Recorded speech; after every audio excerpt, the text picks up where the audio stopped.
All right, welcome everybody to Geek the F Out. We are here to wrap up Loki Season 2. I am Lucha Johnny. I'm Kayla, and we are joined by an esteemed panel of judges to judge the show. That was an awesome intro. That was great. So proud. Thanks. So proud. That was amazing. That up. Whipped it out. Anyways, Sure. welcome. So we have with us tonight Mr. Tony Taylor. Welcome. Hello. We have Yoko. Mr. Brick Something. Hi guys. And for the first time, Mr. Doell. Yo, you're welcome. You start singing the song from Moana. Oh, You're welcome. I don't want to get copyright strikes here. Anyways, thanks y'all for joining us. Excited What's up, Yoko? to yeah. Hi, Ryan. Livin La Vida Dola.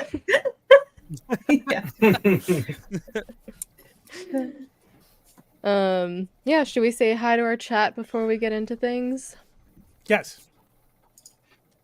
We should. Am I doing it? Okay. Yes. Chef You always do it. Yeah, well, Chef M80, Chef Matey. I think that's fun Matey. to say. Chef Really Matey. like meaty. Stanley's Toy Matey. Channel. Us. Hello. Thanos Copter. Hi, Thanos. Derek Hoover, the winner of our giveaway from Stranger Things with Mr. Tony Taylor, the Destructor. Yes, congratulations. Derek Hoover. Awesome. Yep. Yesterday's Also, Derek podcast. Hoover. Double dipping. Mm-hmm. Allison likes to Troy, double retro toy princess. It's hard to say Troy and toy together, like that close. I always want to say It sounds both. like a you problem. It probably is. I'm not denying that. It very well could be. Black Phoenix, Welcome. Yoko. Welcome. 796 Studios. Shiny Hey. Plastic People, Mr. Chris Plastic. Shiny plastic people. Welcome. Marcus Yee. I think that's everyone. Hello to Awesome. everyone. Don't get Yeah, pruned. thanks. Yeah, don't get pruned. Thanks everyone for joining. We don't have like a real like set layout for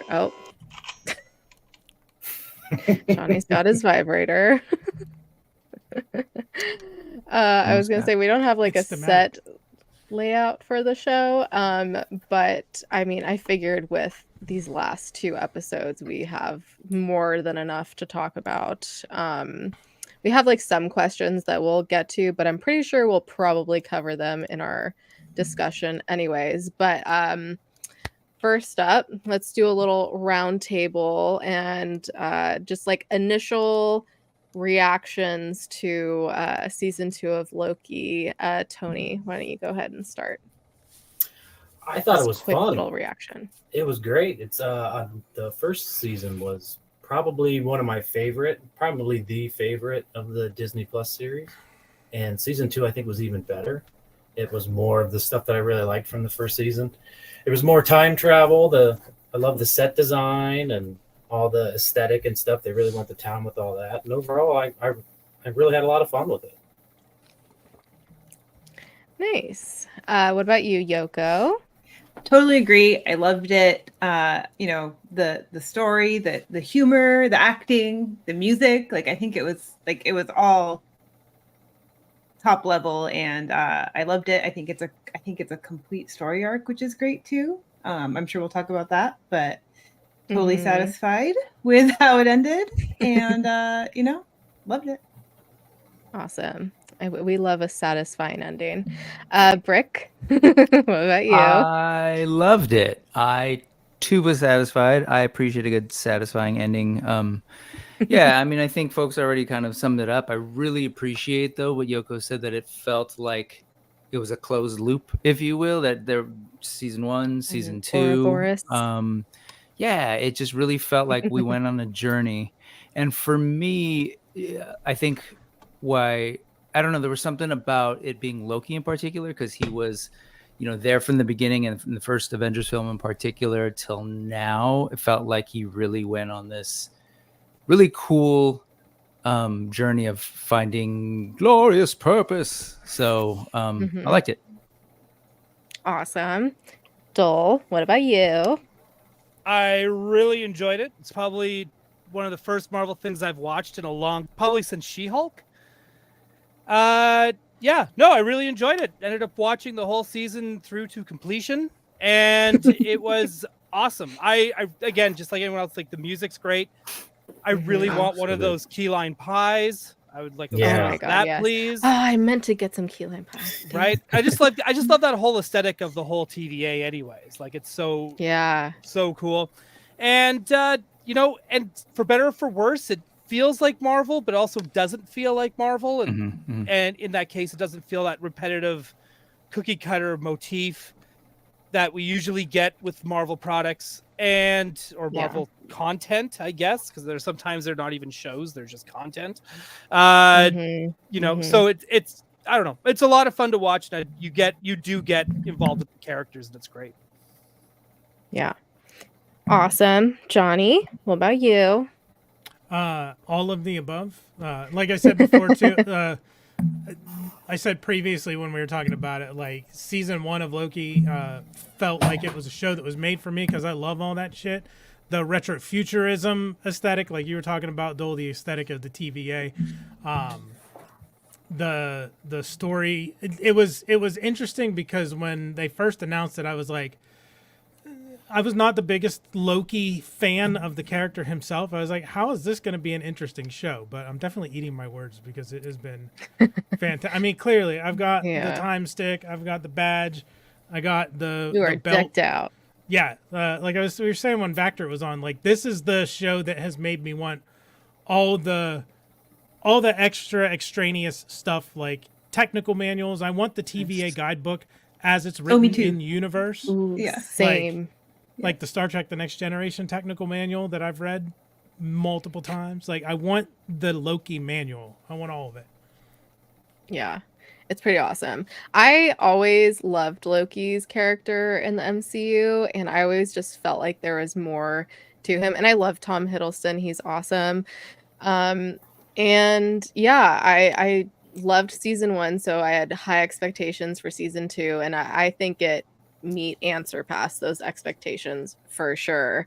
It was a really fun ride. Yeah, we talked about music, and we'll talk about it again. The music was amazing, and yeah, it was just, it really completed the loop, like everyone was saying too. Yeah, it was a lot of fun along the way, and a lot of emotions along the way. Like, oh gosh, especially this last episode, it just hit. Yeah, deep. I'm curious. Were all of you like Loki fans right off the bat from like the first Thor movie and the first Avengers movie? Was like, Yeah, because I was not. No, I was kind of whatever. Yeah, I was not in the really? comic. I was not a Hiddlestoner. Yeah. Yeah, as a comic Hiddlestoner. Yeah, as a snooty comic reader, I was like, this man is way too pretty to be Loki. This is I can't get into this. Really? Yeah, This is nice bullshit. to look He's at. too. Then they tried to make him a good guy, and I was like, nope. And then they started doing that with. So in Marvel, there's another thing I noticed too. You either become a good guy or you die, and that's why Thunderbolts is gonna suck. Spoiler alert. But yeah, right? Because there's no villains. There's no villains in it. I definitely want to like talk about the comics a bit, because I don't know anything about the comics, but I know some of y'all here do. Yeah, I mean, who said that they did or didn't like Loki? Who did like Loki from the beginning? I did. Okay. I guess I was a Hiddlestoner. No, I think It's a great I term. like that. I like that a lot. Didn't he date But Taylor Swift at that point? Yeah. A little bit some point, I don't know. after. Yeah. That was a really, phase. God, It I was like really right know so after they little. broke up. So right He could after have they been a broke up, kept fun man. fact. Right after Right. they broke up is when I met him at a convention. And I remember my friend who worked at that con, he was like, he is getting so many people asking him about like what Taylor Swift is like. I was like, Oh, what the fuck? Like, Jesus Christ. I'm like, that's not what I'm going to talk to him about at all. I was like, I poor thought there was like dude. a story of rebound action about to happen, but yeah. No. Nope. But no, I was, I had to pause when you asked me that because I was like, did I like him? Like I did like him. I liked him, especially as we rounded to, I think Avengers when we sort of see him kind of try to be a massive villain and kind of basically be a massive tool and be Fail. used. But then I like what happened to him after that. That's sort of like transition. So I might be one of those where you're like, "Arr!"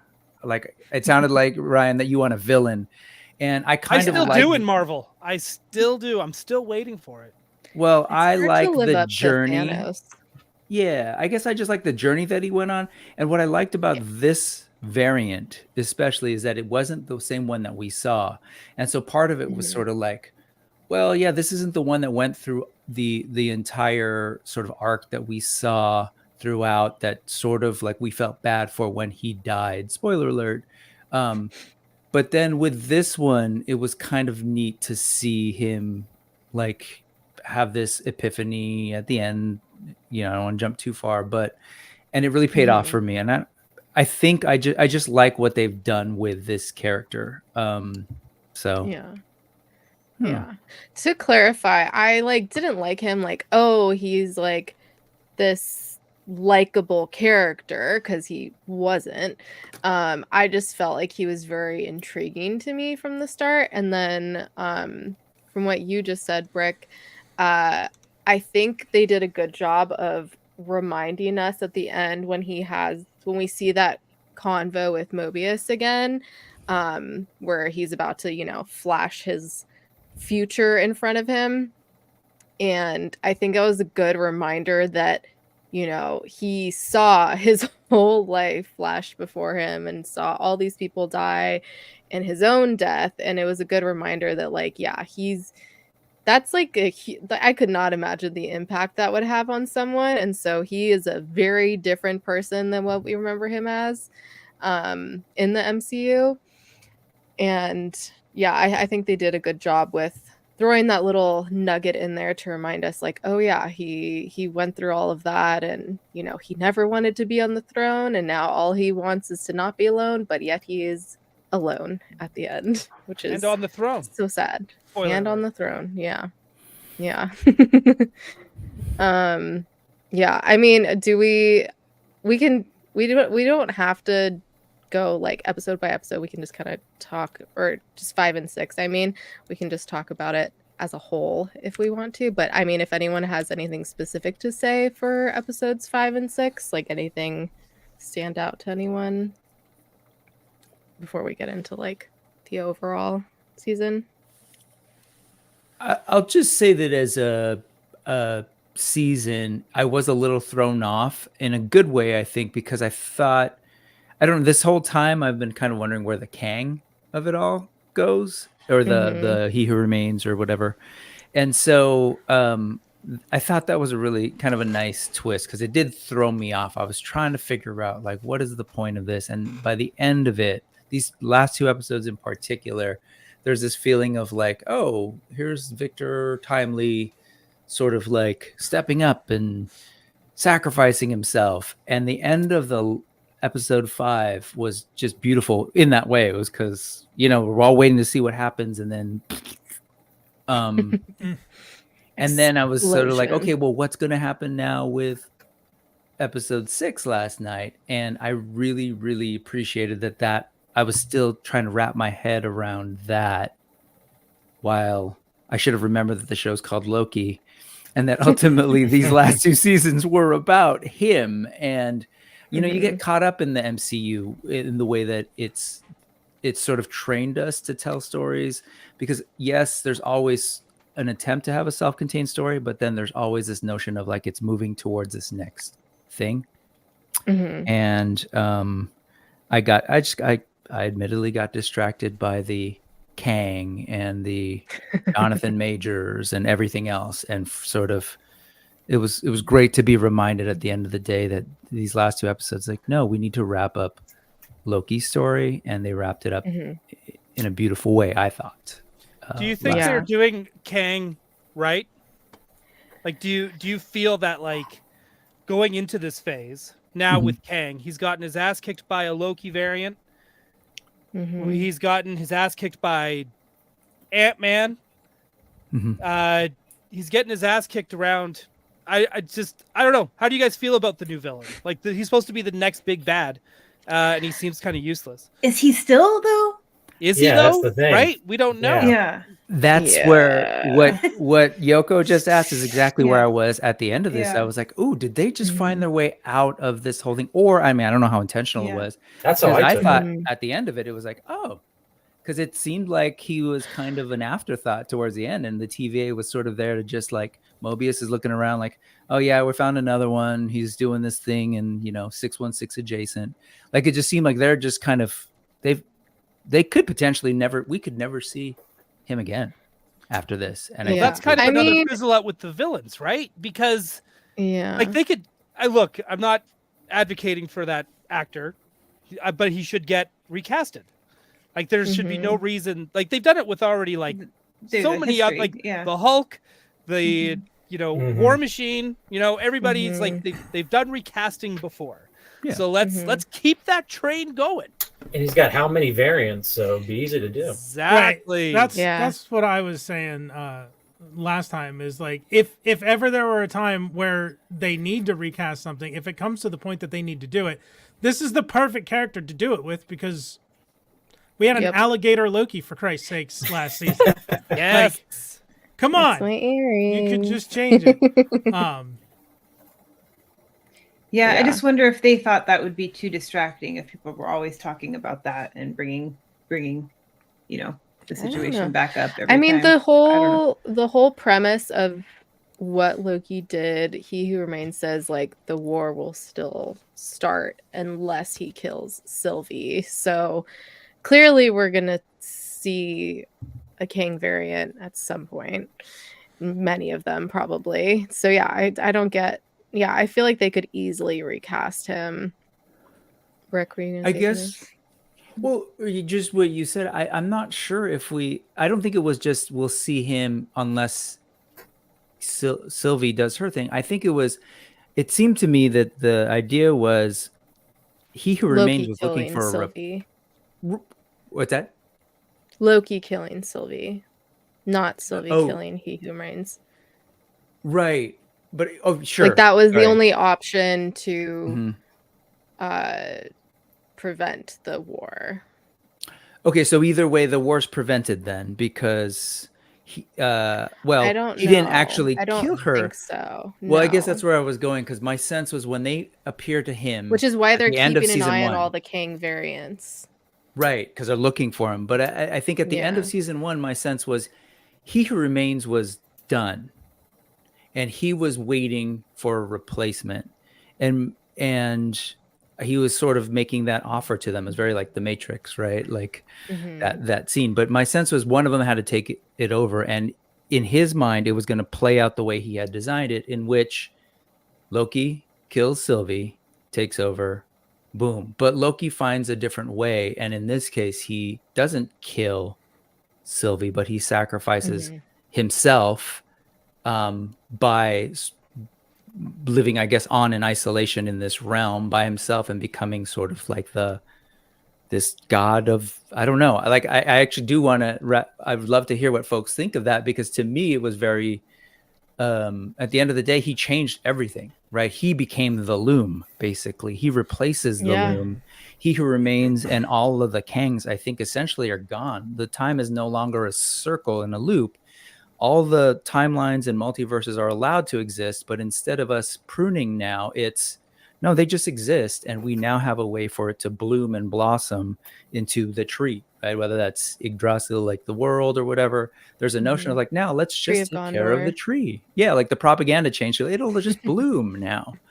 And he is at the heart of that allowed that to happen. But like, he's effectively had to give up the things that he wanted. He found people he cared about. He found, purpose amongst his friends or whatever, but he actually ultimately walked away from it to sacrifice. Anyway, I don't know, which is not a villain, which is sorry, but it's not, he's not, but not anymore. Speaking of, I loved that the last episode was titled Glorious Purpose, the same as the first episode. Yes. Mm-hmm. Yes. Oh, that I was didn't. a nice That was little great. touch. Yeah. The very first episode was titled Ouroboros. Didn't realize. Yep. Noise. It makes me wonder if a show has ever done that before. I don't know that I've ever seen that. Done the same title twice? Yeah, I don't know. It's kind of a boss ass move. It's like, hey, we're Marvel, we're Disney, like we can do whatever the fuck we want. That's how you know But writers were it's on a strike complete at that story. point. Oh yeah. That's true. Also, yay, strike is over for everyone. Yeah. Finally. Which was really cute to see everyone's posts yesterday and today for, everything that's now come that out. they can talk about the things that they worked on. Like all the Ahsoka stuff, all the Loki stuff, all the Barbie stuff. Avatar: The Last Airbender stuff. Woo! Yes. Mr. Paul, so excited for him. Yeah. Johnny, were you going to say something? Yeah, I was going to say, I want to specifically talk about episode 5 for a minute, because I think when we do these and when we end up covering 2 episodes in the end of the season, like we tend to get hyper focused on the finale that we just saw. Episode 5 was interesting to me because it was the one where it was after the loom explodes and Loki finds himself in the TVA all by himself. And then he goes around to the different timelines and nobody remembers him except Sylvie. I typically don't like episodes where basically everything from the beginning to the end of the episode is invalidated at the end of it. But I thought with this one, like, it was still a good, like, journey for Loki as the character to realize what he has to do and what he really was, like, looking for was he wanted his friends. There was a lot of confusion about, like, why would Loki think that Sylvie wouldn't remember? And I'm like, why would he suspect that she would have any memory? He was all by himself in the TVA. She was nowhere to be seen. And everyone else didn't have their memory.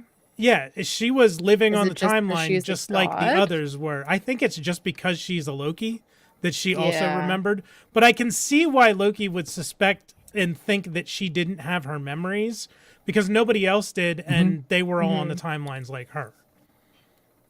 Yeah, I did like how they subtly spaghettied things out in that episode, like her bag that got spaghettied, and then with that bag, there's also sorry to interrupt you, but with that bag, I was just watching that earlier. Even when it pans off the screen, you can still see the bag spaghettiing away in the rearview mirror of the truck. I thought that was pretty neat.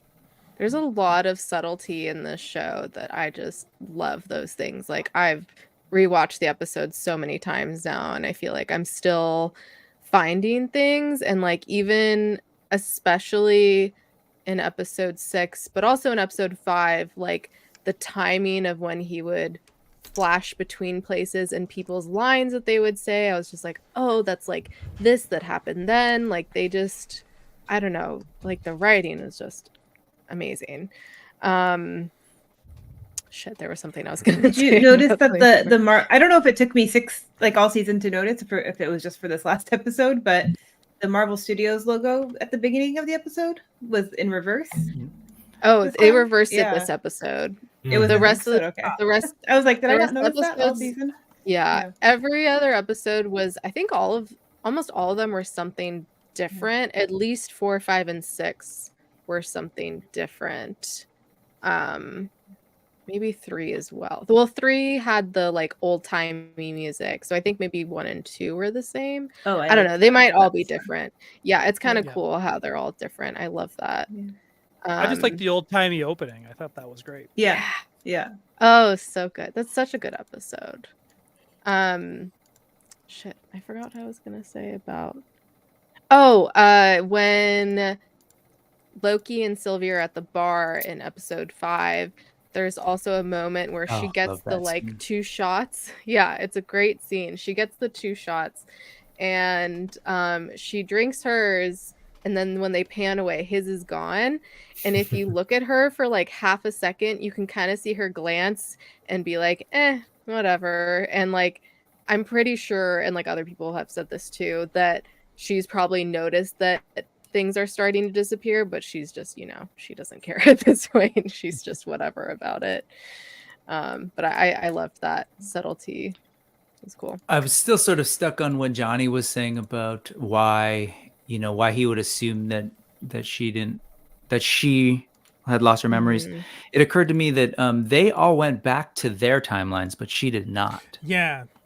So she was in a different place where she actually ultimately chose to be earlier in the season, right? That's where she wanted to live her life in the 80s in a McDonald's with a cool set of bangs. But I mean, did she still have a temp pad? Is that why? Yeah, she had that pad. Maybe she swiped her way to McDonald's. She's just I feel like the 90s built temp pad as well was cool. In hindsight, I feel like they set that up in the sense of like, there was a line in the end of, I think it's season 5, where he reminds her, like, but we are gods. Like, we're actually different from everybody else, which, I have to remember sometimes 4?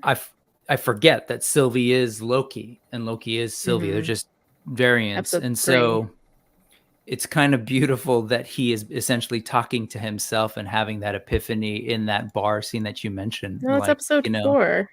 Was it? Sorry, Johnny. I think it's episode 4 because episode 3 is 1893. Oh yeah, you're right. Yeah. Mm-hmm. Yes. Sorry, not that it matters, but yeah, they are. Yeah, gods. I think that's a reminder that they are gods, like intentionally, because at the end of it, I think, as I've seen other people sort of say on the internet, that he plays a truly like godlike role. It goes back to sort of the Asgardian tree, and that he essentially has sacrificed his, the thing that he finally found, maybe like a family. I know that's like cheesy, but yeah, he found his place. He found family. He found a throne. That's essentially what he found, all sorts of different ways in throughout the different variants that we've seen, whether it was the one that we knew in the actual MCU proper up until this point, or this variant and Sylvie, because Sylvie essentially like had family, like she had that, but then lost it because it was taken away. And so he finally gets this thing and realizes he even loves Sylvie. Like there's a person that is essentially like love. Yeah, right. We don't know who he's saying it to as he's leaving. FYI, he says you, and both Sylvie and Mobius are there. Just saying. I mean, capital L, lower L, agape, whatever. But like he found this thing, and he ultimately has to, because he loves people, he has, okay, great, I'm going to sacrifice myself. I'm going to be by myself. That's, I'm assuming, for all time. And I'm going to hold everything together. I don't know. I think it's beautiful. Yeah, because he got heartbreaking. He learned how to control the time slipping, and obviously went to various different places because he relived that day over and over, and then asked OB how long it would take to learn everything about engineering and mechanics and whatnot. And it said centuries later. He spent centuries learning these things, not crazy going and doing things that are gonna, like, he didn't change his mind and go do something to benefit himself or like redo his past. He stayed on track to learn these things so that he could fix it. One eternity later. Yeah, which is interesting too, because I'm guessing he can only time travel in the TVA, which technically you can't even time travel in the TVA, as we know, but like he couldn't go back before that, back into the rest of the MCU. I don't know. His cutoff may have been like the moment that the TVA abducted him in episode 1. Yeah. But I don't think he was limited to just the TVA itself, because he time slipped into OB's lab on the alternate timeline. Oh yeah, that's true. So I think he could go anywhere. I don't know if he can go any when. I felt like, I've heard people say like, oh, in the comics, he becomes the god of stories. And I hadn't even thought of it that way. But if I was thinking about it, like, is he now the controller of time, essentially? Like, and being looks the like god the time of stone. Time. Exactly. Right. the like, he's like inside the Eye of Agamotto the whole time, holding the green energy or something. Right. He, I don't know. And then I had this whole other thought about Loki in general, or I guess time travel in general. Was he, because it's weird, time is like a loop or whatever. Was he actually the very first, that variant that we saw? Was he potentially the very first, I don't know, survivor or variant from the very first branch ever? Is it possible that that's what happened? In other words, well, because sorry, I'm all over the place, but my thinking is time didn't unravel. Like the Avengers and we as an audience were introduced to the notion of multiple timelines in Endgame, I think. Yeah, in Endgame, when the Ancient One explains what happens to time and warned Bruce Banner, like, this is what's going to happen if you all mess with this. Time will unravel and you'll create all these different timelines. So in my brain, could have been possible that up until the Avengers go back and mess with stuff in Endgame, time was essentially one, and she knew that of the possibility, and she was trying to keep that from happening, but she ends up allowing it because I guess maybe she understood. She understood what the stakes were. They do it, and the very first time they do it, they take the Tesseract. And that Loki, in that moment, in that branch, escapes. Effectively, he is the first key variant, or at least maybe the first Loki variant. And that's the one we follow in this show that then has to deal with all of the fucked up time stuff and then ultimately fixes it all. So that's how I'm looking at this story. And I don't know if there's...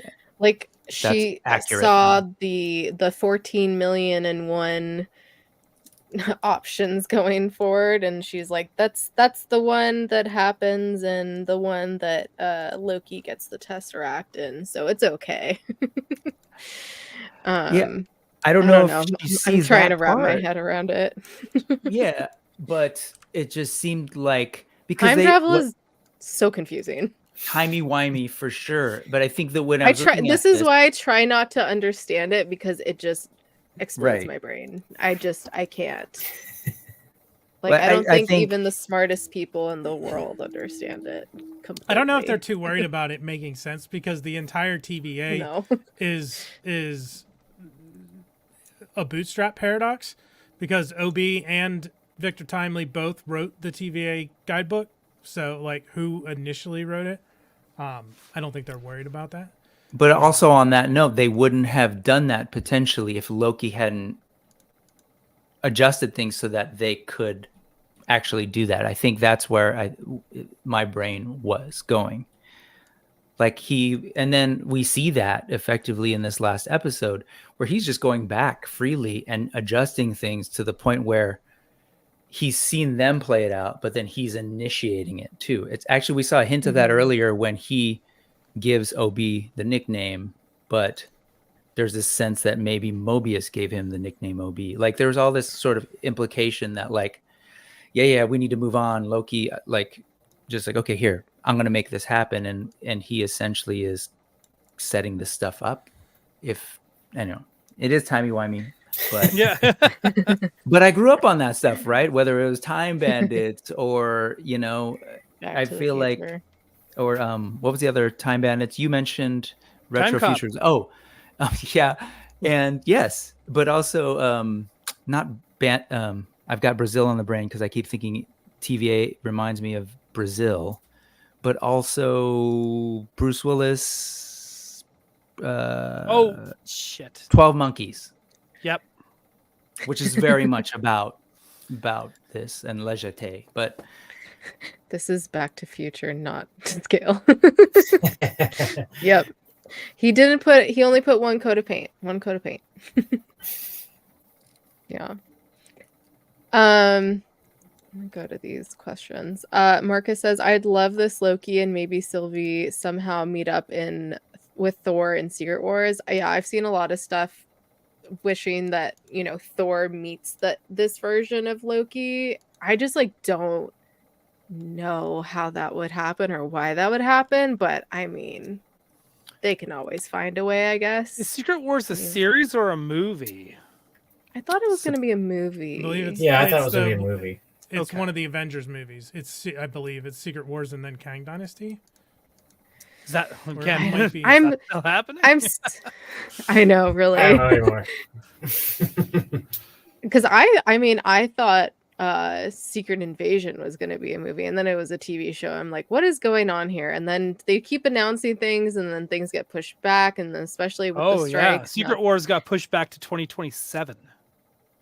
What? You got time. The only one coming out next year is Deadpool 3. And it's X-Men, so that's the only thing that matters. And Ghostbusters. I put X-Men. Uh-oh. Which also, everyone go see the Marvels, because, yeah. Yeah, spoiler. Just alert. saying. Go see it. Yes. Spoiler, not spoiler. Stanley's Toy Channel says, you guys think Sylvie is replay Loki as the main Loki in MCU then? Sure. Is replay Loki as the I think it was supposed to be really replacing Loki. really yeah. Replacing Loki as the main. I don't know Loki. though. I don't think she'd be interested. She's going back to McDonald's. She just wants to live her life, In 1982, which is a good year. She doesn't want to be a hero. I don't know. I'm not convinced we'll really see any of them ever again. And I would be okay with that, honestly. Yeah. She really just went back to 1982 so she can get first dibs on Masters of the Universe. I was just going to say, you can get in on the ground floor of Mojo. Right. Yeah. She's just G.I. Joe. She wants that snake guys with the swivel arm, I get it. I do the same thing, Sylvie. When did Eternia come out? The place. Oh gosh, 87. Towards the end. Okay. Later on. I know because I had it. Yes, we know. We know, Doell. I'm amazing. We are aware. You had a perfect childhood, no childhood trauma. It's at true. All. Man. Which is exactly why you're so well adjusted to this day. It's true. It's true. So and humble. You don't collect toys to compensate for other things, all of us. Yeah, I just buy it. I just buy to. It's actually just to show off and to flex. Okay. Okay. Cool. Anyways, I really liked this theme of science versus fiction and science fiction throughout the series. Obviously, we have the episode called Science Fiction, and then Obi with his science fiction book, and then explaining to Loki how to control his time slipping and realizing that it was actually the fiction he should have focused on. I don't know. I really liked that theme throughout the season. And it was also, obviously very meta since this is sci-fi fantasy. Right. I don't know. Anyone else have any thoughts about that? Tony does. You've been quiet. Speak up, boy. Kick your ass. Now his time slipping when he did that. Well, I guess I'm jumping around a little bit, but when he was talking to He Who Remains in the finale, and he was aware of the time slipping and how many times have we had this conversation and all that. Mm-hmm. Is the time slipping something that he gave him the ability to do? Is that how he knew about it and was playing with things, thinking that he would do that and figure out that this is the only way I have to kill Sylvie kind of thing? Where did the time slipping come from? The powers, big question I had after the series has been over, and I was kind of reading into I was He Who wondering about that Remains. too. Yeah, I have no idea. Anyone have any idea?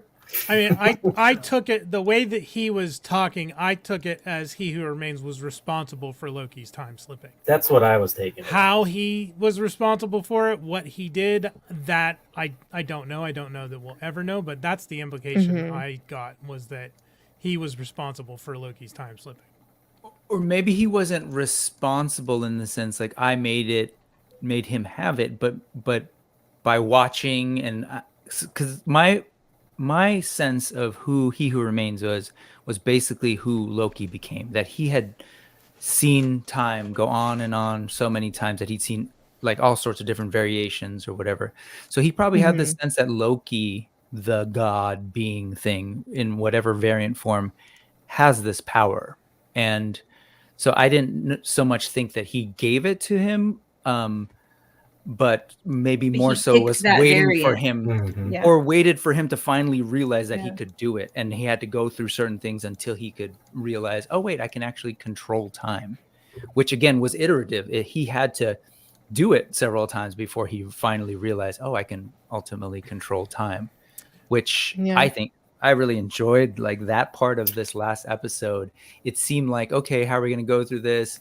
But the way I feel like they kind of adeptly like showed the notion of like, oh no, he has already figured it out and he's pushing them. All of that kind of stuff. I really enjoyed the pace of it. Like the first couple times we had to see him fail, go back in time and start to rush them, nudge them along. But by the end of it, it kind of like they trained the audience enough to the point where they could kind of turn it into a joke, I thought. And then they did a real good job being of so brave. Yeah, they did a good job of not making the repetitive seem repetitive. It's actually fun to watch. They did.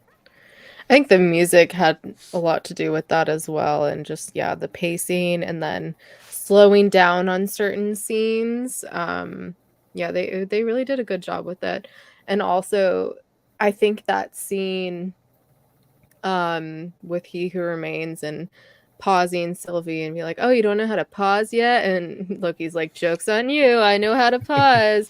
I mean, I feel like He Who Remains is /Kang is still not that menacing, but I think that scene just remind us a little bit that like how much he still has under control, and ultimately no matter what they do, like the same outcome's gonna happen. And sorry, go ahead, Johnny. His demeanor during that scene where he was talking to Loki was completely different than the demeanor we saw him have at the end of season 1. Like when Loki pauses time, or like when Loki turns to him and said, why don't you ever do anything? And then he pauses time, like his attitude completely shifts. Yeah, it's like at a certain point he was like, okay, real talk, let me be me now. Now that you finally caught up, I can actually talk to you. I also, it was funny because it seemed like in that scene, you get this feeling that He Who Remains, I've been through this, I've seen this, I know how this is going to go. And he's just sort of like waiting for Loki to catch up. But then there's that moment that you just pointed out, Kayla,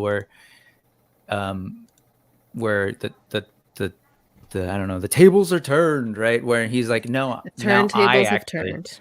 Now I actually know what's happened. And sort of He Who Remains is kind of surprised by that. It's almost like now, I don't know, I was kind of wondering, had Loki already seen this happen and that's how he figured it out? So like it's almost like he kind of caught up and took over. He had. Yeah.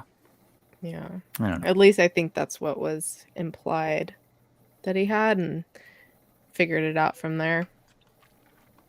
I don't know. Anywho, Ravona's secret that Miss Minutes alludes to. Do we think that was the fact that her memory was wiped, or it was something else? Because that didn't seem like something she was mad at or would be mad at.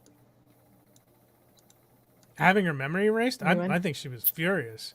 That's why she tried to do a complete takeover I don't know. Of the TVA. Yeah, but I don't know. It seemed like it was, I don't know, seemed like something bigger than that. I don't. But I guess I didn't get that.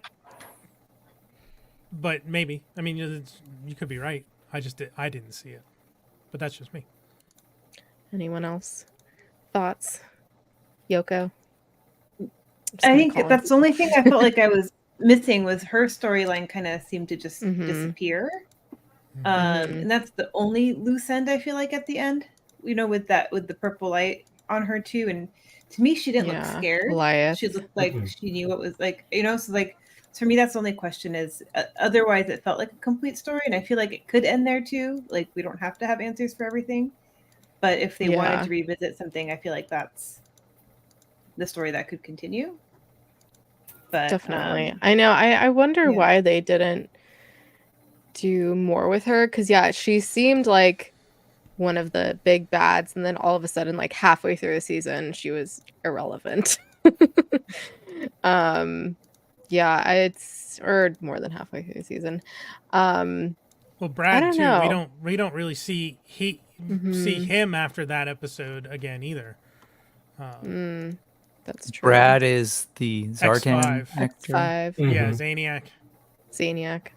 Well, that was kind of like, there's been a lot of speculation about a deleted scene from episode 5, because when he goes to find B-15, the timeline, it says it's 2012, which is like the year that the Battle of New York happened. Avengers. And here's a Loki variant in New York. When on the timeline is it? And she really didn't, like, we saw almost no interaction between Loki and B-15 until he'd gathered everybody up. We saw him, he said, this is going to sound weird, and then his time slipped away again. But that's all we got to see him say to her. Yeah. We saw him interact with... I've seen stuff about that as well, that there was a missing scene there. Yeah. Are they saying that because, like, there was like snippets in the trailer that were never used, or something? Like, well, why were it's people? All speculation based on the fact that they Yeah. pointed out that it was 2012 and it was in New York and it was around that same time. Like, why would you set it then and there if you weren't going to do something with it? And that was X5, is that right? That was B-15. Oh, B-15, the doc when she was a doctor. Yeah, got it. Yeah. Sorry, did you say something, Yoko? Oh, I said maybe it was just an Easter egg. I don't know. I know. I wait, think so too. I have an important question though. Yes. Did pumpkins mean anything to anyone? I was wondering that myself. I found out from a breakdown, because I was wondering that too, that apparently someone looked up like funny phrases people used to say back then, and that happens to be one of them. Pumpkins. Yeah. Well, I don't think I even clocked any pumpkins. What was the pumpkins? Victor Timely says it. When they finally made it back. Yeah, when they think they're pumpkins. Successful. Yeah. And then the door shuts behind him and he goes, pumpkins. Wow. I want a Victor Timely in that radiation suit, Marvel Legend. Chonky. That would be cool. Yeah. I think it should be a deluxe figure, and then it should just come with a 10-foot tube. About a build-a-figure. Build a tube. Build a tube. That sounds like a HasLab. Just the tube, though. I would totally buy a TVA playset HasLab. Oh, hell yeah. Ooh, Playset, yeah. I like With that. It should Obi? be made of Play-Doh, and you put it into that thing, and you squish it. And it turns into spaghetti. Yes. God. Holy right? shit. That would be so much fun. I like Right. that. Trademark it right now. You could make a custom one now. You just need to find the old like ones where they had like the hairdresser. Because the ones that grew hair grew the spaghetti. Oh yeah. Mm. Oh, right. God, I So love you just that need thing. two of those, and then just. There's a way to do it. Spaghettify. There's a way to do it. I think they had a didn't they have a pasta making playset too for Play-Doh? I swear they did. Probably. What I feel like playset for they had everything. Play-Doh didn't they have?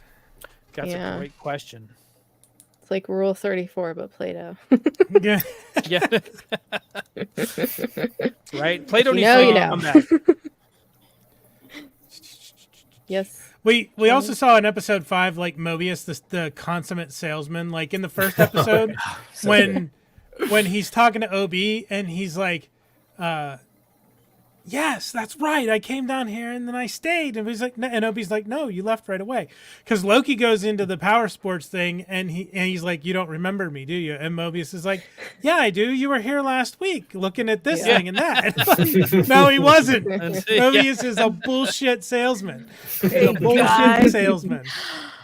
I speaking of episode 5, it was fun to see each of the characters, even though they don't remember their lives on the timelines, the little hints of themselves, like, you know, the fact that fucking Mobius loves jet skis, and like Obi too, because like that place, that like hangar or whatever that was in Pasadena looked so much like his RNA department in the TVA.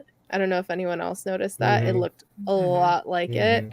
And yeah, like his Wait, books. and he said he lost his wife left him? He lost his job and his wife left him. He lost his job and lost his wife within the when he was building the tempad to build that. Right. Actually, for a strange person he just met. Yeah. But speaking of wives, did Mobius say his wife? What did he say about his wife? She's been long gone. So Did we she don't get know. We're wondering if she got blipped because this is 4 years later. I know, right? He's so kind and caring. And I think like those, it's cool to see how those traits bleed over into their TVA personas. So that was fun to get those backstories, and fucking loved Casey's being Frank what's his face from Escaping Alcatraz. Frank Morris. Yeah. That was awesome. Yeah. Very cool. Yeah, we also don't know, because they're all branched timelines, so we don't even know, there might not have been a blip in the timeline that Mobius is on. That seems like it would be the most logical explanation, is that if it's 4 years after the blip, she's long gone. That's probably what happened. She got snapped. You know what? Also, at the end of the day, it's none of our damn business what happened to his wife. No, I think that's 100% right. That's one approach. Maybe he doesn't want to talk about it. He doesn't want to talk about it. I don't want to pry. That's a hard limit for him. My judgy ass was like, I didn't even think about blip or anything. I just thought dude was too obsessed with his damn jet skis. Or the other answer is, did you see those kids? Of course, like peace. I'm out of here. Those kids were. There's someone that thought that the burnt figure kind of looked like one of the hunters' outfits. I don't know if anyone else looked at it that closely. I didn't notice that, but I mean, I got the impression that it was just like a military action figure. But I mean, hopefully not worth anything. A police officer figure in SWAT gear would look a lot like a TVA officer. Yeah, exactly. Like a hunter. Yeah. Okay. Loki, Johnny, put it away. Pruned the toy away. Something no man wants to hear. So there's this theme of Loki's are meant to lose, and he loses pretty much everything at the end. Except that cool new costume, and those horns are back. Yeah, which is that awesome. reveal is awesome. Yeah. The slippers. Yeah. Yep, that was awesome. New socks. Yeah. I'm so mad at myself that through this whole thing with branches and pruning that I never put together I don't know if I'm going to say it right. Brick, you said it earlier, and I think you have it right. Yeah, how the do you Yggdrasil? Yggdrasil. Yeah, that connection. Are you turning this into an elven term? I was looking at this character of Loki as the Marvel Comics character, not as the Norse mythology. I can talk, I swear to God. Norse mythology. Words are hard. I was looking at him as a Marvel character, not a mythological character. And I think that's why I didn't put that connection together, but I'm really mad at myself that I didn't. There's a lot of things I in this. literally did not until just now. I feel like there were all sorts of clues, like even looking at the sign of that big mural of the timekeeper standing in front of like this branching thing. They were pruning Which the they were branches like, in the oh, we're picture, gonna yeah. need to change that now, right? But even just the notion of pruning and branches, like it was right there. Like, Yep. I just didn't see it either. So well done. Yeah. So well done. Until they showed like the zoom out at the end of this episode. I'm like, oh, it's the fucking world tree. That makes so much The sense. tree of life. The tree of Because if life. you- We're at Animal Kingdom. It's the Yeah. Loki Right. tree. If you look at the original, like the thing that we were struggling with the entire time, it was this loom, and this, one thing goes in, and in theory, one thing kind of comes cleanly out, and then it was like branching out and going chaotic. Human And they- centipede. Yes, and so flipping it this way and making it a tree, there's the roots, and it's supposed to have a bunch of different branches. Like in this way, like it's supposed to. We just have to prune it and keep it clean and healthy and. Which apparently That's they beautiful. didn't even need to do that because the loom would have automatically done it because it was a failsafe. Boo. After all of that.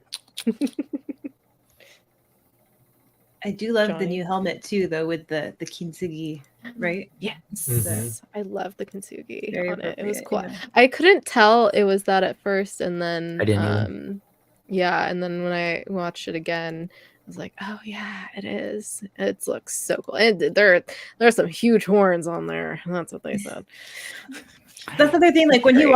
I think, like I kept forgetting. Like we talked about this a little bit earlier, but like it's easy to forget that he's a god because they've humanized him so much, Mhm. right? So when he Mhm. walks out there again, and first I was like, oh my god, is he gonna be naked? But then his I know. I was really wondering. excited. Keep Boy, what if going. Keep going. Hey, hey, hey. still not Hey, a Hiddlestoner. Still not a Hiddlestoner. But, What if come but full that circle reveal, to I was like, episode oh one though. yeah. I was like, of course He's he's naked. he's a god, right? Like Mhm. there you go. Why didn't he think about this Love. sooner? Took him centuries. Yeah, I think part of it too was I think he He keeps forgetting was- he's a god. yeah, like he's forgetting, but also I think he was trying to, at a certain point, it was like he was trying to be something different. There's something that happened in season 1 where he was like confronted with the idea that he was like this, always the villain. That scene where that they recreated in this last episode, like you were always the villain, right? You're a bad guy. We know what you do. We've got your number pegged. And there's this notion that like, nah, but I don't know that I want to be that, right? I don't want to be that. So he's struggling with that part of him, and I think maybe in his mind the whole Asgard Loki god of mischief thing is what he's struggling against, and maybe it was more of the mischief thing, but the god thing is okay. And I don't know. I Yeah. don't know. Meow. I don't know. I feel like that is also what makes this show so great is we could talk about it forever and there's just I don't know, there's so much to it, and yet I don't know, there's still a lot of like emotion to it as well. I feel like sometimes with shows or movies there's a lot to them, like philosophically, existentially, all of that stuff, but there's still, it may be lacking in like the heart, but I feel like this show has a good balance of that and humor. Like how often do you see like all of those things combined into one show? I feel like you don't get that a lot, except for in Spider-Verse. I will say that. But yeah, comics though. Oh, you were, go ahead. before you go into Sorry. comics, because you were talking about the loom being a failsafe. Maybe I missed something, but it didn't seem like, what was the failsafe? Like He Who Remains said, like it would prune all the branches that weren't supposed to exist, but it looked like it was just deleting everything. I was a little confused on that part. Like, what's the failsafe? I thought that it was going to delete all of the TVA. Yeah, so getting rid And of that the TVA he would is somehow go back and repopulate it. okay. With collect people again. Collect Because I Friends think Layer, he maybe? I said don't know. collateral damage, right? Like it's just collateral damage, the TVA. I don't know. I'll have to watch it a couple I more thought times. I thought it was more so like they didn't need to worry about pruning the branches, like they would eventually get pruned by the loom. That's how I interpreted it. Was it? It would just go back to the one sacred timeline. Yeah. So everything else would like it would get rid of disappear. that. Yeah. Yeah. Does that? But then Is that to what start everyone back else over, thinks? or Yeah, that, because if like, there's branch timelines again, then they would have to start pruning over and again. prune. Yeah. So it's I still don't again know. another cycle of it just keeps going in a wheel. Yeah, it's very confusing. Nothing makes sense. Okay, comics. I want to hear all about how this related to the comics. So everyone who knows that stuff, please talk, because I know nothing. Comics, go. Yeah. Yes. Loki Doell. is this show is more of its own thing more than any other. Like Mobius does, like the TVA, Mobius, all that stuff that exists in the comics, but it's not like this. This is completely its own thing, which is why it doesn't feel like MCU. Like if you can go back, you can watch She-Hulk, and you can be like, they pulled from this, this, and this. Hawkeye, you can do the same thing. This, and this. This one, it's kind of like doing its own thing, where it's like, well, yeah, you're pulling stuff from the TVA from the comics, but this is totally different. And I think that's also why I probably enjoy this more than them trying to do a watered down version of what we saw in the comics. It's interesting. I was Which going is to ask how another you feel reason why I'm about also that. going to, yeah, right. And I think that's also another reason why I'm probably going to also end up sticking up for Thunderbolts in its own way, because it's going to be completely different from the comics. Right, I'm pretty sure. And I saw a leak online about Thunderbolts where I think there's 2 episodes of just Bucky showering. Oh, beautiful! Right, that would be great. Yeah, because Thunderbolts is supposed to be a team up of who again? Remind me. It's all villains. It's all villains that were already all the kind already of bad guys. It's kind of like Name Suicide Squad. It's kind. That's kind of what it is, right? Yelena, and Red Guardian. Right, and that's kind of like that one. In the MCU. That Thunderbolt, yeah. And then for like the original Thunderbolts, it was villains posing as heroes, and nobody knew that these guys were old. Like it wasn't like Baron Zemo was the leader, but he was a completely different character, and they did this big unveiling, and then eventually Thunderbolts became like Suicide Squad, ran by Thunderbolt Ross. Right, so it's like where it was like Green Goblin's on the team and like all these cool villains. Was that when he was Iron Patriot? No, this was before that. And then I think because this would have been Iron after... Patriot was was Civil War stuff. Right. Correct. Yep. So it would have been all that, and then they did. No, that was Secret Wars. Or Secret Invasion was what led to Dark Avengers. And then him being in Thunderbolts was the result of what happened after Civil War. Confusing. I know. I get confused. Fits right in with Loki. Can you draw a diagram behind you, Doell? Well, it comes down to trying to remember what all the big, massive crossovers of Marvel are. So once you can kind of like go, oh, this was Onslaught, which led to this, which led to this, which led to this, right? Because what the MCU is kind of doing and kind of has been doing is kind of copying that Marvel Comics direction of like going from event to event to event. Right, with just like single issues trickled in here and there. That's kind of what the MCU has also kind of become. So, yeah, that's like, so again, back to Thunderbolts. It is pretty much just a team of super soldiers, is what it comes down to. Should just be yes, agreed. Just 6 of them, 6 variants. Also, Sebastian all taking Stan, a shower. When I met him, they're all in a hot tub. one bar of soap. One hot tub time machine? Yep. 6 Buckies, one soap. That's right. I decided you bring soap to the hot tub? Well, it's just a tub of hot water. Okay, sure. 2 birds. I don't think the soap is the point, but yes, I just realized. I told myself that. Yeah, no, I think in But yeah. terms of the comics, like this is kind of a cop outy thing, but I think the way you pointed out right now, Doel, that like there was this period starting with Secret Wars where Marvel and its partners in was it Hasbro who did the Secret Wars toys? Kenner. See, when I talk about like Secret Wars, I think about the like the 2000s version of it that Bendis wrote. Sure. Okay. So I was going back. But yes, but we're going to go way back to the 80s. Go way back I'm to old. the 80s. I'm old, Doel. Right. Same here. Way back to these. But yeah, that was like that was a thing. Like, again, it was Marvel's answer to Superpowers, where they're like, yes, we're going to do a comic book tie-in with the toy line. Right. Because it was working for G.I. Joe at this point and all that kind of stuff. So it all made sense to do it. But that was the very first, to use your analogy, that was the first in 80s comics. That was the first like Avengers movie where, oh crap, we did this big thing where we teamed everyone up and it went really well.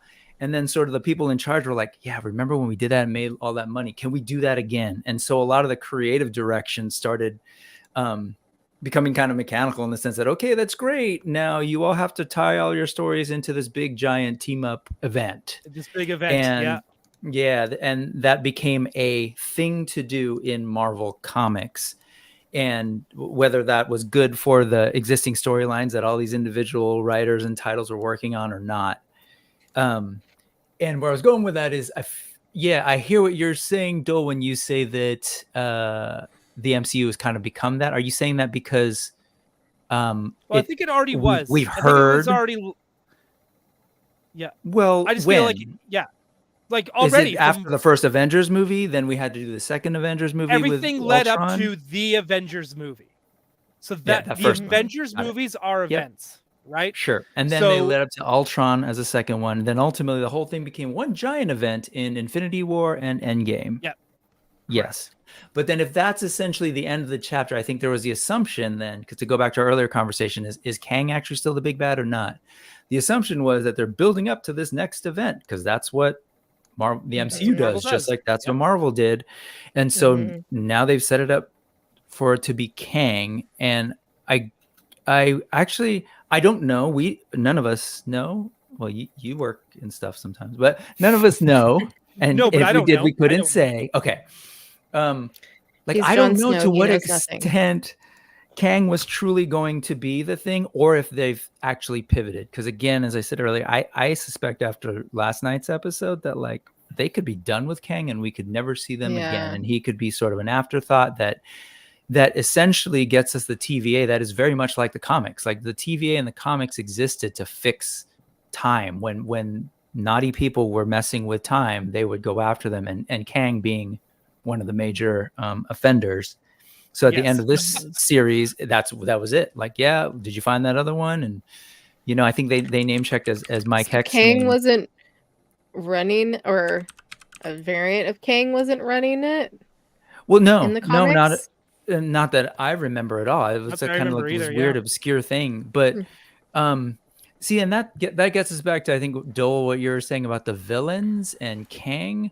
Like, I'm kind of okay with them, like, ending the Kang thing and moving on to something else, because when I look at Marvel villains, they all have their moments, but they never like really win, and they never because like we had Ultron and he went away, so maybe like, but then we still have Kang Dynasty. Maybe the easiest one to bring back.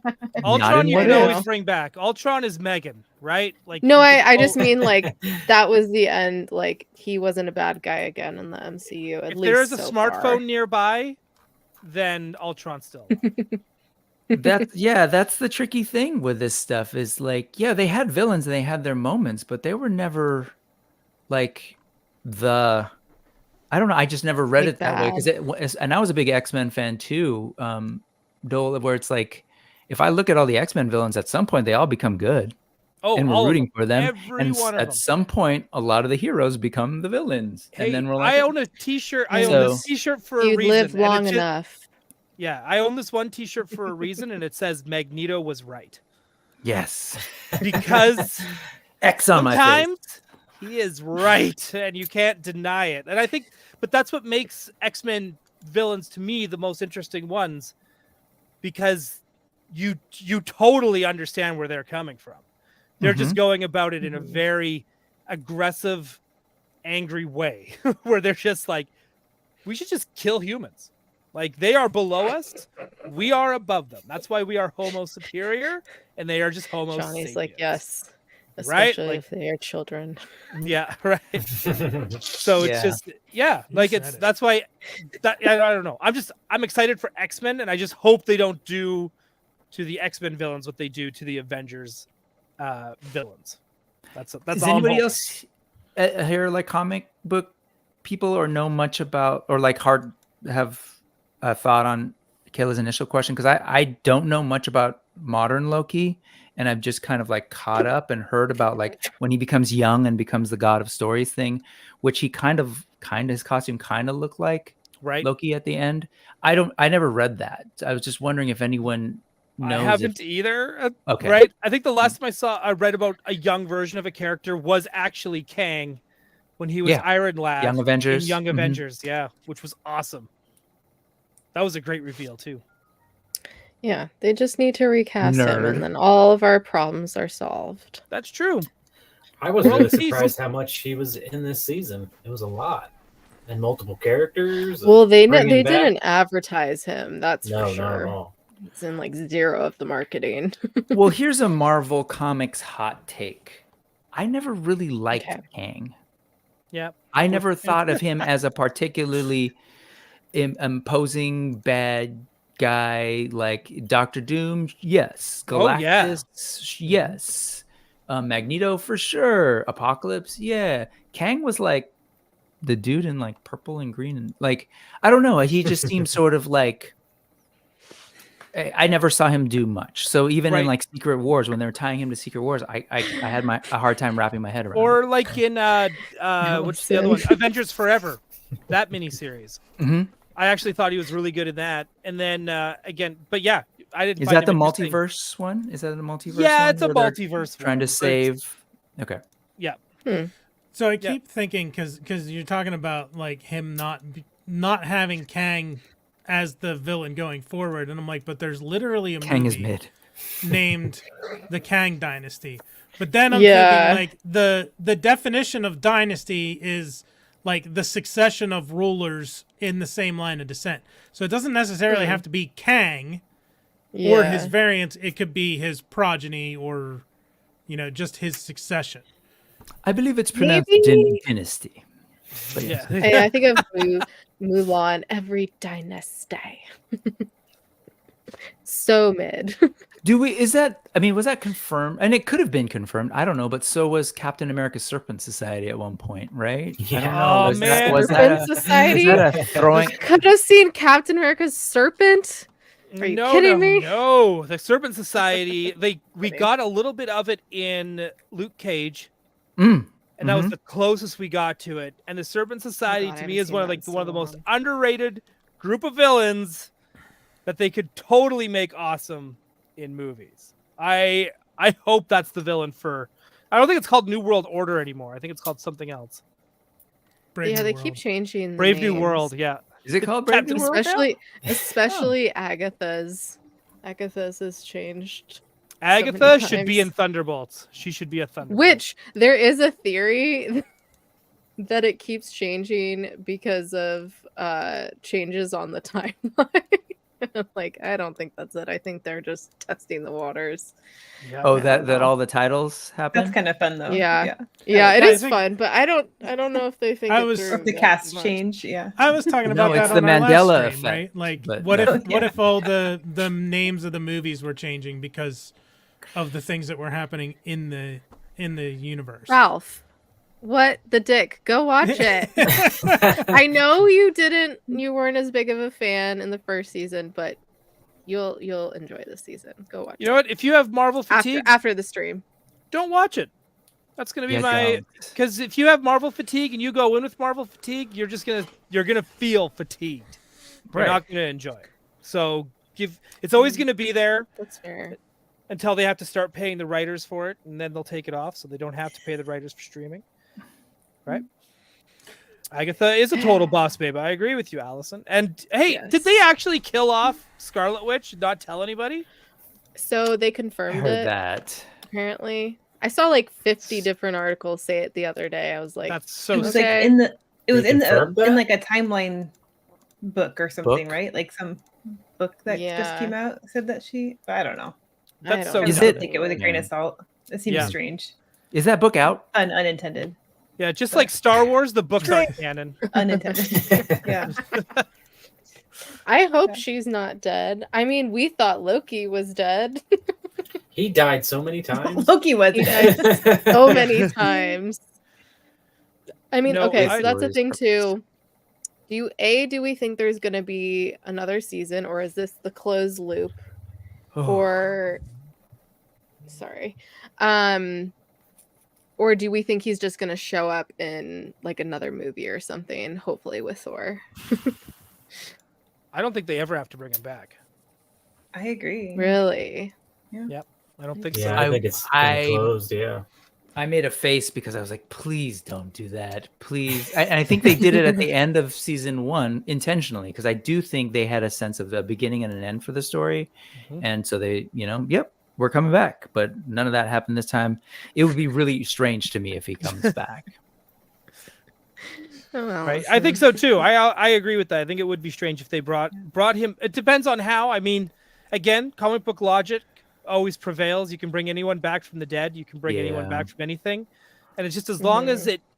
With movies, more so than comics and TV shows, I feel with MCU, there's not much wiggle room. You have to make sure it fits with the narrative, because with comics, retcons happen anytime a new writer jumps on a book.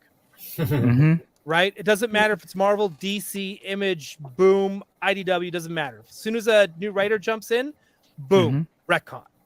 Right? Yep. And they yeah. and Marvel is like DC, they just do a hard reset. They go boom, crisis, bang, Crisis. retcon, right? As soon as you get with Marvel, because they refuse to do the hard reset, they just do retcon after retcon after retcon. So I feel like they can't do that with MCU like they do in the comics. I hope not. But even as like a cameo, like someone needs to go visit him or something. You don't think that's going to happen maybe at a all? cameo. I mean, Okay. it could even be like he is a god of time and space. Like Doctor, something. I think the person Like- close enough would be like Doctor Strange going to Wrong. see him. Wrong. Has to be Wong. Oh. Okay. Wong The is the Sorcerer Sorcerer Supreme. Mhm. So it'd have to be him, Okay, and it or would have Wong. it has to be Wong and Madison. Those two together have to go visit Wong. Yes, Madison with Madison. a Y. That's the only case Wongers. closed. Right? She's the best. So She's the- Go ahead. I was gonna say, like, he is like the god of time or whatnot now. Like, he could also just like project an illusion of himself Yeah, to go like talk he to already someone. did Like, if project- he yeah, needs he to can talk do to that. Thor, That's be a like, thing Oh he my does. "Hey, God. bro, what's up?" And then just peace out. Just here's I what's happening. saw Yeah. this really sad thing that because Mobius was in the TVA, Loki couldn't see him. So that's why the shot of Mobius at the end when he goes down to the timeline, that's when they like switch from there to Loki at the end, and Mobius says like, "I just want to hang out here for some time," and then we see Loki and kind of looks happy, but also looks very like fuck me at the end. And I'm like, oh, it's so sad. It's the love of his life. Fuck Sylvie. They should just have a 3-way and get it over with, okay? That's all I'm saying. Yeah. Like Luke, Han, and Um, Leia did. Mhm. Yes. Sorry, slip in my mouth. I love it. That's a good excuse. I'm Incest picturing like all the way. Ewoks happening upon the scene now. So yeah, sorry. Oh, it happened after the Battle of Yavin. We all know it. Oh, in the beginning. Mm. Yep. There was Oh, a hookup fine. going Yeah, in fair that enough. room, They didn't and then know. We didn't know. 5 corridors over, there's Carson Teva and Oh, yeah. Hera. Oh my God. We Hey, just oh. won the battle. Yeah. Damn right. So was That's the why you don't signal? see a lot if- of female pilots in the original trilogy. They all got pregnant. Got it. So the signal was, if I give you a Mm. medal, see me after. Yeah, that's why Never Chewie mind. doesn't get one. That was the line. Yeah. That's why he You was so have to stay disappointed. warm on Hoth somehow. That's right. Correct.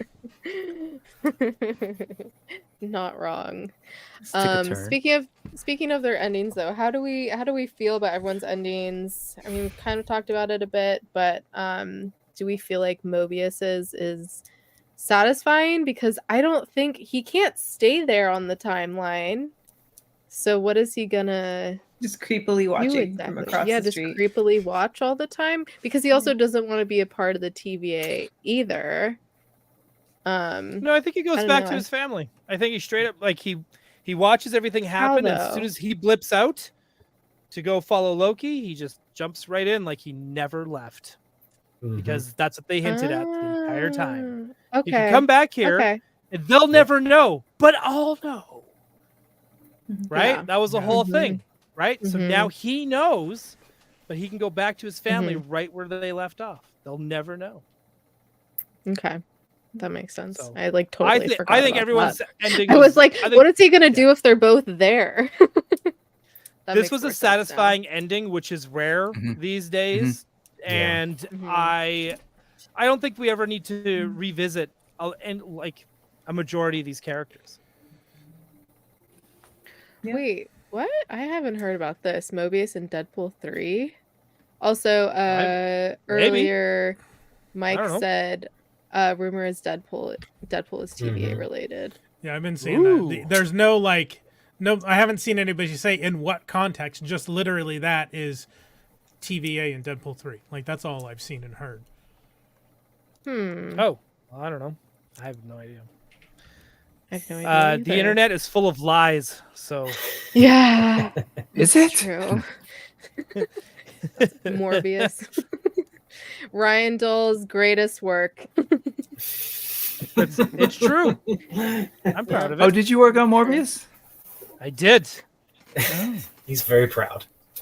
I So did proud. that one and Love and Thunder and I love Guardians. that one. Guardians 1. I'm I trying to think of love where are Love all and my Thunder. Marvel movies. So Ragnarok. Obviously, Worked on that. Spider-Verse. You worked on Ragnarok. Ragnarok? Hmm. That's awesome. I Very cool. did. Yeah. It's one of my faves. So yeah, I mean, I felt like they were very satisfying. Obviously, Loki's is sad because he ends up alone, but I mean, he has a But you glorious have to- purpose. You Yeah. have to remember that he was a bad guy. He killed a lot of people. You know, He So it's a did. fitting He did. in that sense. Where like It's true. to me, it's But a I felt like he fitting redeemed redemption arc. himself. Kind of, but he's Yeah. still redeeming Yeah. himself, So did Darth Exactly, Vader, but exactly. he also died.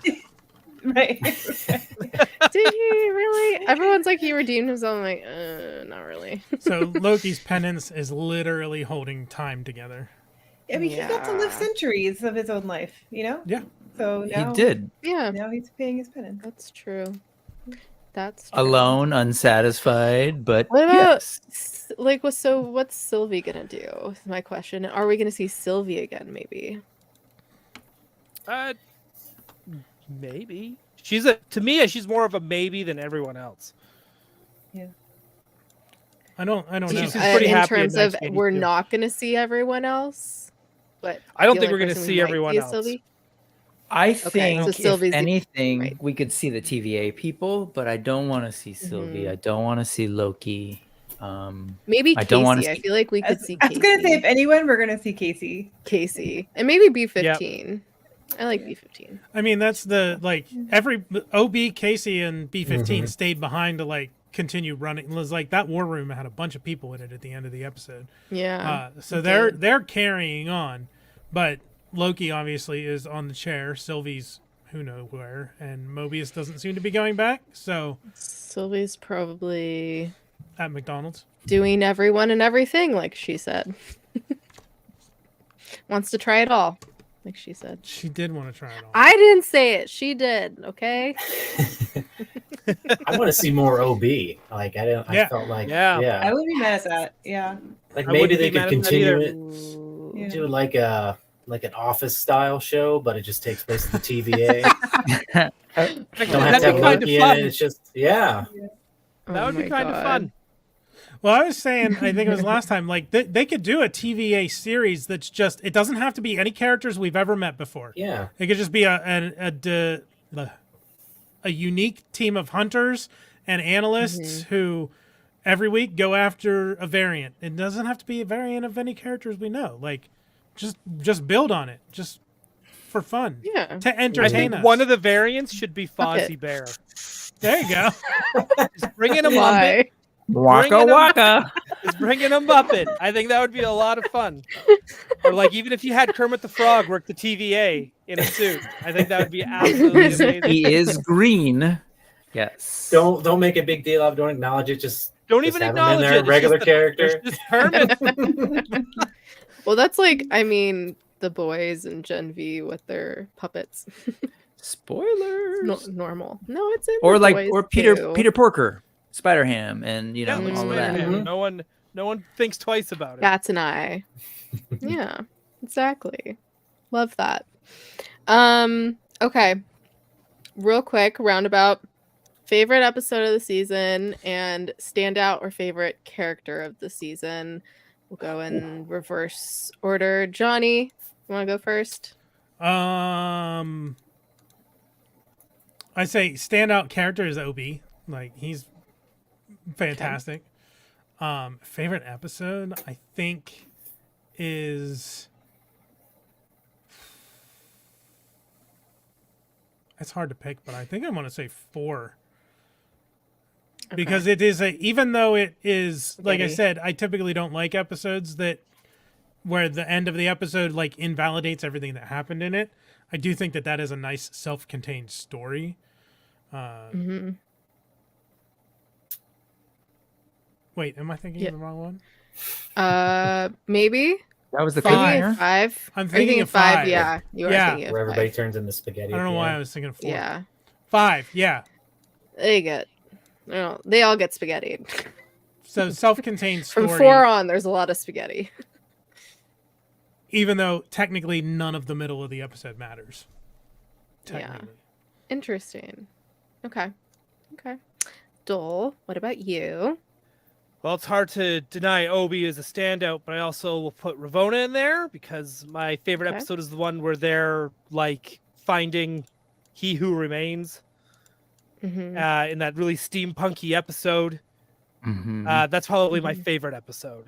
And I think that's because it's fun to see the characters just be something a little different and fun. And that's a episode to me that uses a lot of comic book logic of just being able to go back in time and just have fun little suits and be on and have a fight on a Ferris wheel. And that's the shit I'm all Cracker for. Jacks. Yeah, man. And we got to see like Miss Minutes as a kaiju. Like, let's bring it on. Yes. So to me, that's my favorite episode out of the bunch. And yeah, Obi and Ravonna, they are the standouts, but also hard to deny Mobius as well, because he's so fucking likable. What the shit? Yes. Right? I relate to him on a cellular level with anytime he's stressed, he just wants to eat because same. Little Mobius Right? pick me up. Yeah, it's so good. How do you not love him? He's awesome. Right? Brick, what about you? I feel like this is kind of basic, but I think the last episode was because I like, as Doell kind of said, I like really good, satisfying endings. And I was just surprised at how, in my brain, this closed it. Like that was it. And I look at season 1 to season 2, it felt like, yeah, this is my favorite. And it's funny because season 1, my favorite was episode 1, and I didn't even realize they were what Johnny pointed out. They had the same title. And this had those moments of those callbacks to episode 1 that I really liked. However, I want to echo, I love the period piece stuff from that World's Fair, which was particularly sketchy for Filipinos. Google it and we can move on. Yes. Hey. Oh no. Oh Learning. no. We're all going to learn something today. Yeah. We're going to learn today. Yoko, what about you? Obi is the obvious answer, but I am going to shout out Miss Minutes, and I think the same episode. You took it from me. The same episode I think that Doell is talking about, because I think she made me laugh harder than anyone the whole season. She's like also psychotic. The facial expressions they gave her, and like that one moment when she realized what was happening and she's swinging her legs. Like I think that is my favorite moment, when she's just in the back swinging her legs, all happy again, and like that made me laugh so hard. So I love Miss Minutes. What about favorite episode? That's why that would be. That one. Oh, okay, sorry. When she turned on Ravonna as well, that was so funny. Like, yeah. Like, no, he's mine. Peace, bitch. Yeah. It So was funny. Oh, Yeah. the manipulation. It's just great. Tony, what about you? Like everybody else is really saying, you gotta give it to Obi. I mean, it was great just to see him back, and overall, he was being like the most unintentionally funny. Like, oh no, like all of his like reactions were kind of calm and panicky at the same time. So it was hilarious. You just want to pinch his cheek. And the whole thing with it took me 18 months and lost my job and my wife was probably the funniest part of the whole season. He said it so casually. He's holding it and like Loki didn't even care. Nobody's terribly bothered. But I think that was fast. If you call 18 months fast. Yeah. I guess favorite episode would have been the fourth one, where you feel like, okay, they might have a chance to do it, and they get Timely in the suit, and as soon as he goes out there and turns into spaghetti, and then it was like, just what do we do now? And the whole lingering and panning through the shot and seeing everybody's reactions, and then it just faded out to nothing. That was a real shock. I was like, okay, where are they going? They got 2 episodes left, and did they kill everybody? What are we gonna do here? So I think the fourth one was the most surprising, and I enjoyed the most. So yeah, that was a good. It's so hard because all the episodes are so good, and it's kind of cool how for the most part it's different episodes for everyone. But I will have to say, the 1893 episode was pretty awesome. I also like that, like period pieces like that, and the setting and the fair, and just like so many good moments. The tandem bike, we need to see more of that tandem bike. We got gypped on that, not fair. And I was gonna say Miss Minutes, but I will say, as much as don't condone Jonathan Majors, Victor Timely himself, his character, I really liked, especially in that episode. Also because I also have a speech impediment. Not a lot of people know this. It's with CH, SH, J's, and G's, and I had to do a lot of speech therapy for it, so I know a lot about other speech impediments. And so seeing that represented was really cool. And also, I think they did a good job of it, because I know for me, I kind of do the same thing, where if you want to talk better, essentially, you slow down a lot, especially if you have oh my gosh, why am I blanking on the name of it now? Damn it. What he had? Like a stammer? Yeah. With the stutter, you have to really slow down. I was gonna say speech impediment. I'm like, no, that's too broad. You have to really slow down and focus your words. So I think they did a really good job of showing that. And I appreciated that. And he also seemed very endearing and just very different than any of the other variants he's been before. But yeah, Miss Minutes was fucking psycho, but I loved it at the same time. And yeah, of course, Obi. I think Obi would be my number one, but like Victor and Miss Minutes are kind of my what's the word? Special honorable mentions. Honorable mentions. You okay there, Brick? Got distracted by the boys. Sorry. It happens.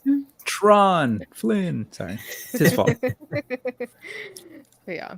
No, anyways, it was a good season. And again, I also want to give a quick shout out to, as it Judge Campbell, mm-hmm. right? She's the one that like kind of like told like B-15 like, Oh. yo, gotta Oh, stop We this need shit. to change things. Mhm. Yeah. Right? Like, I'm Yeah, with you she's on this. good. Go stop what's her Yeah. face with the pulled back hair in a ponytail. Go fucking stop her. Yeah. from Docs. Game of Thrones.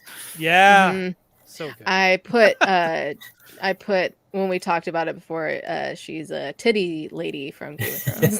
Yeah. 'Cause she She's was just breastfeeding feeding her her 9-year-old. child. Yep. Yeah, who's 9 years old. Just saying. I mean, how's he gonna eat? Yeah. This is the Game Okay. of Thrones. And this is Play the Game of Thrones, you either win or you die. that's right. Okay. Any other thoughts to wrap it up? Any other questions? Anything else in particular you want to talk about? Any like large I think we've pretty much touched just about everything at this point. That's what they said. I had a question that might open up a can of worms, but was Uh-oh. Victor timely?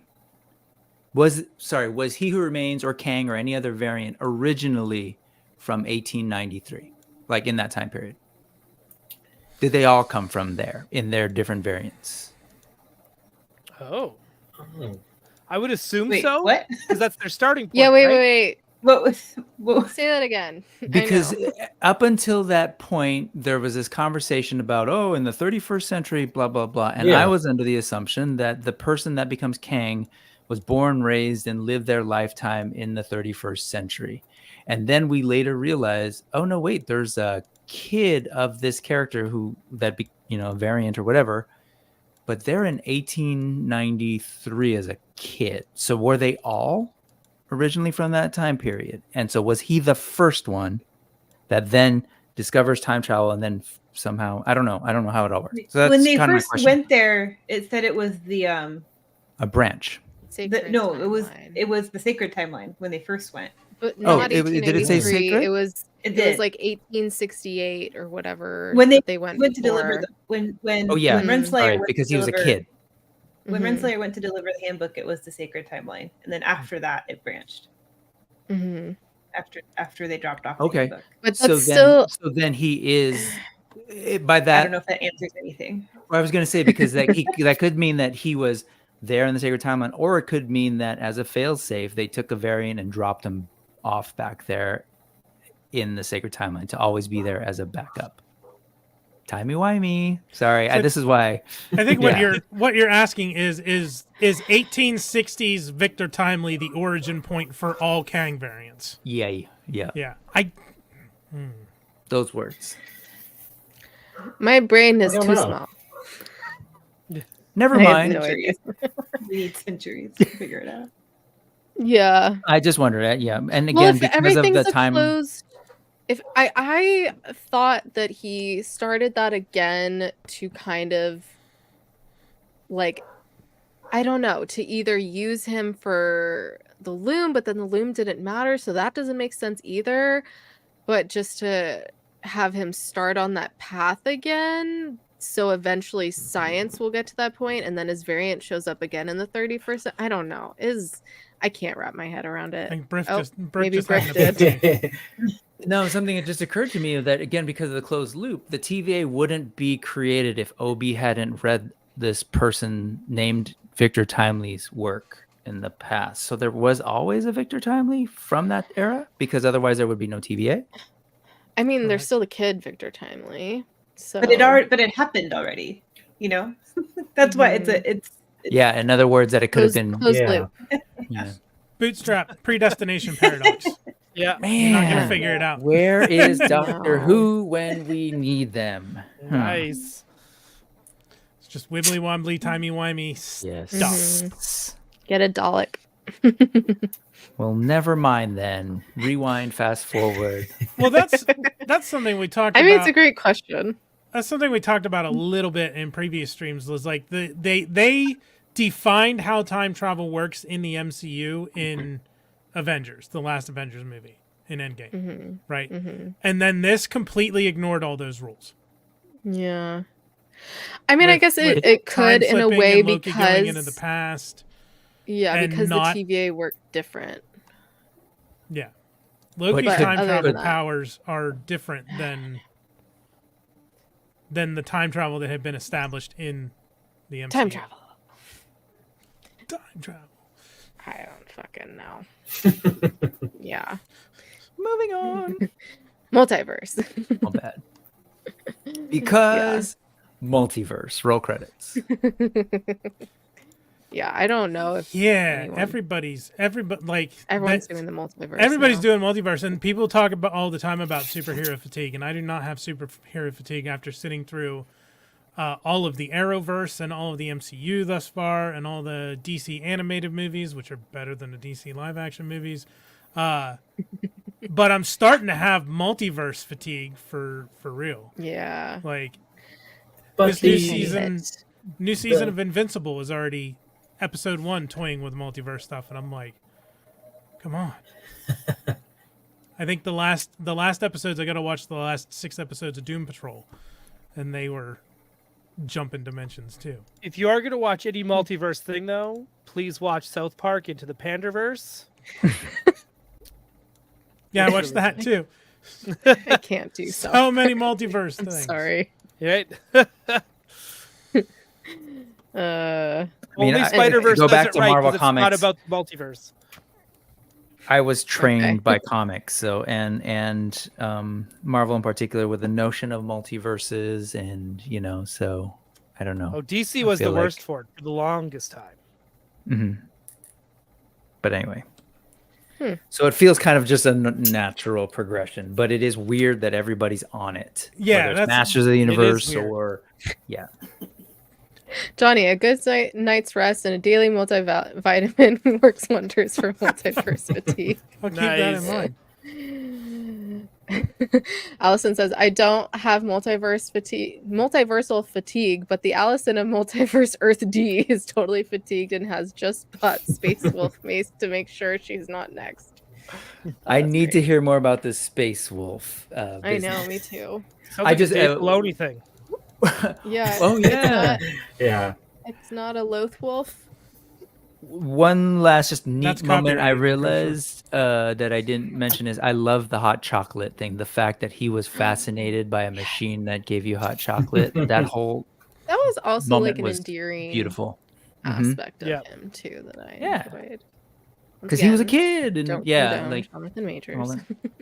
He seemed to be a temperature control beverage aficionado because he had that chair with the refrigerator in it. That's right. And he said, "Touch it." Anyways, we'll get there. Just speaking of that, should we do our "That's What They Saids"? Ooh. Or should we do memes first? Memes. Also, Doel, I don't know if you saw, but I sent the "That's What They Saids" on Instagram. FYI. Should we do that first? What do you think, Johnny?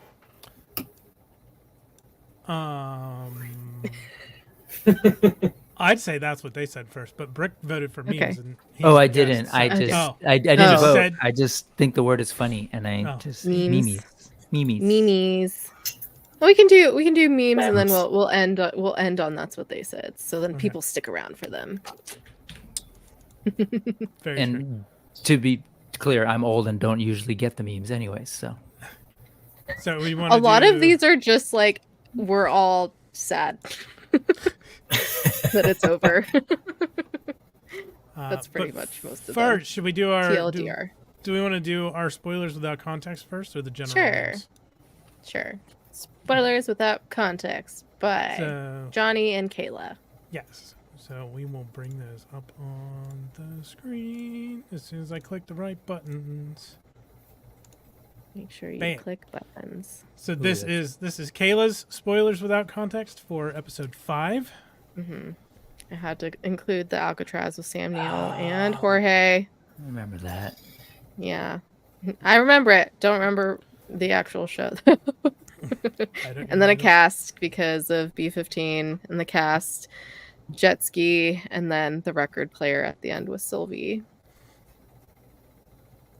Some Velvet Underground goodness. And of course, we have an overlap because that tends to happen. Yeah, I haven't seen Johnny's yet, so this is new to me. I had to do Scott Hall with the cattle prod on Goldberg because when Obi shocks Loki with the cattle prod to test how his time slipping works. And then, of course, the jet ski as well. I was going to do a match because of Mobius's kid playing with matches, but I just decided to do the house fire meme. And then the koosh ball, because that's kind of what the unraveling multiverse looks like, a koosh ball. That's a good word. I didn't even think of that. Also, did not know they were called that. I think I just like Koosh ball things. It's like Dan Larson, Kunta. Maybe when I was little I knew that. I don't know. That kid Anyways. is fueling Watching my the world nightmares burn. tonight. You've never seen that, Brick? That's what I mean. I don't. Yeah. Oh, he is old. Oh yeah, she's in like every meme. Sheesh. This girl's like 30 now. Yeah. I know. Really? That's at all? I don't know. Yeah. I don't know. Brick, you're not old. You're disconnected. Sure. Yes. Yes. Yeah. Alright, episode So 6 here are Kayla's spoilers without context for episode 6. that I just threw together. Ooh.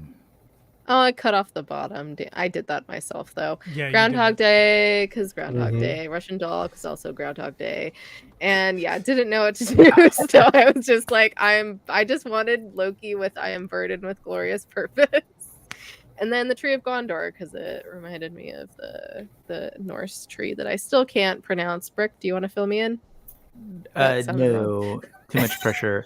But what's the name of this tree? Is it not? Is it named something different? Because you said that earlier. You wanted to turn it into. What? You mentioned that that I wanted to turn it into Elven. Are they not named the same thing? No. How you were? Yggdrasil. Oh, I actually don't know the elven name. That's a I good forget what it was. question. I'll look it Anyways, it's a cool tattoo though. Do you have that on? You need that. You need that tattoo. I don't. I have the I have other things. I have other elvish things. Anyways, Johnny, what are yours? Also Oh, Groundhog Day. We're square. Update. Of course. It's like the TVA. And then similar to Groundhog Day, but from Click. I just wanted to have the picture of Christopher Walken there. Kind of Walking. because it was like Groundhog Day in that he was reliving the same day over and over and over, but it was also like Click because he was doing it to himself. Like he had to go back.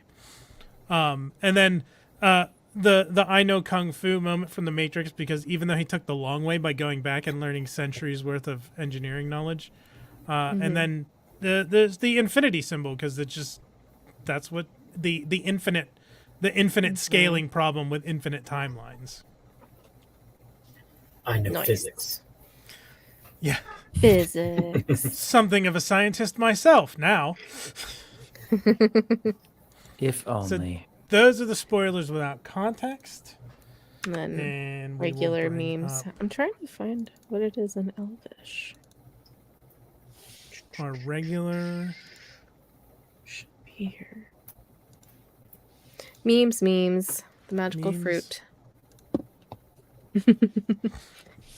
Oh yeah, and also some of them were sent in by people, including Mark, who was on the show last week. So thank you to those who sent in stuff. Loki dies in his brother's arms. Loki lives alone forever in a tree. All right.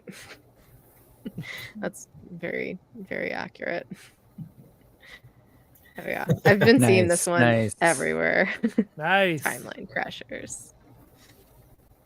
I was just reminded this morning that his name I don't know, in the comic books, was it also in this show that he was Mobius M. Mobius? I don't remember. In But the I do comics, like he that. was Mobius M. Mobius. I don't know if it was. It in the made me show. laugh. I have a friend back home that we call Jeff F. Jeffman.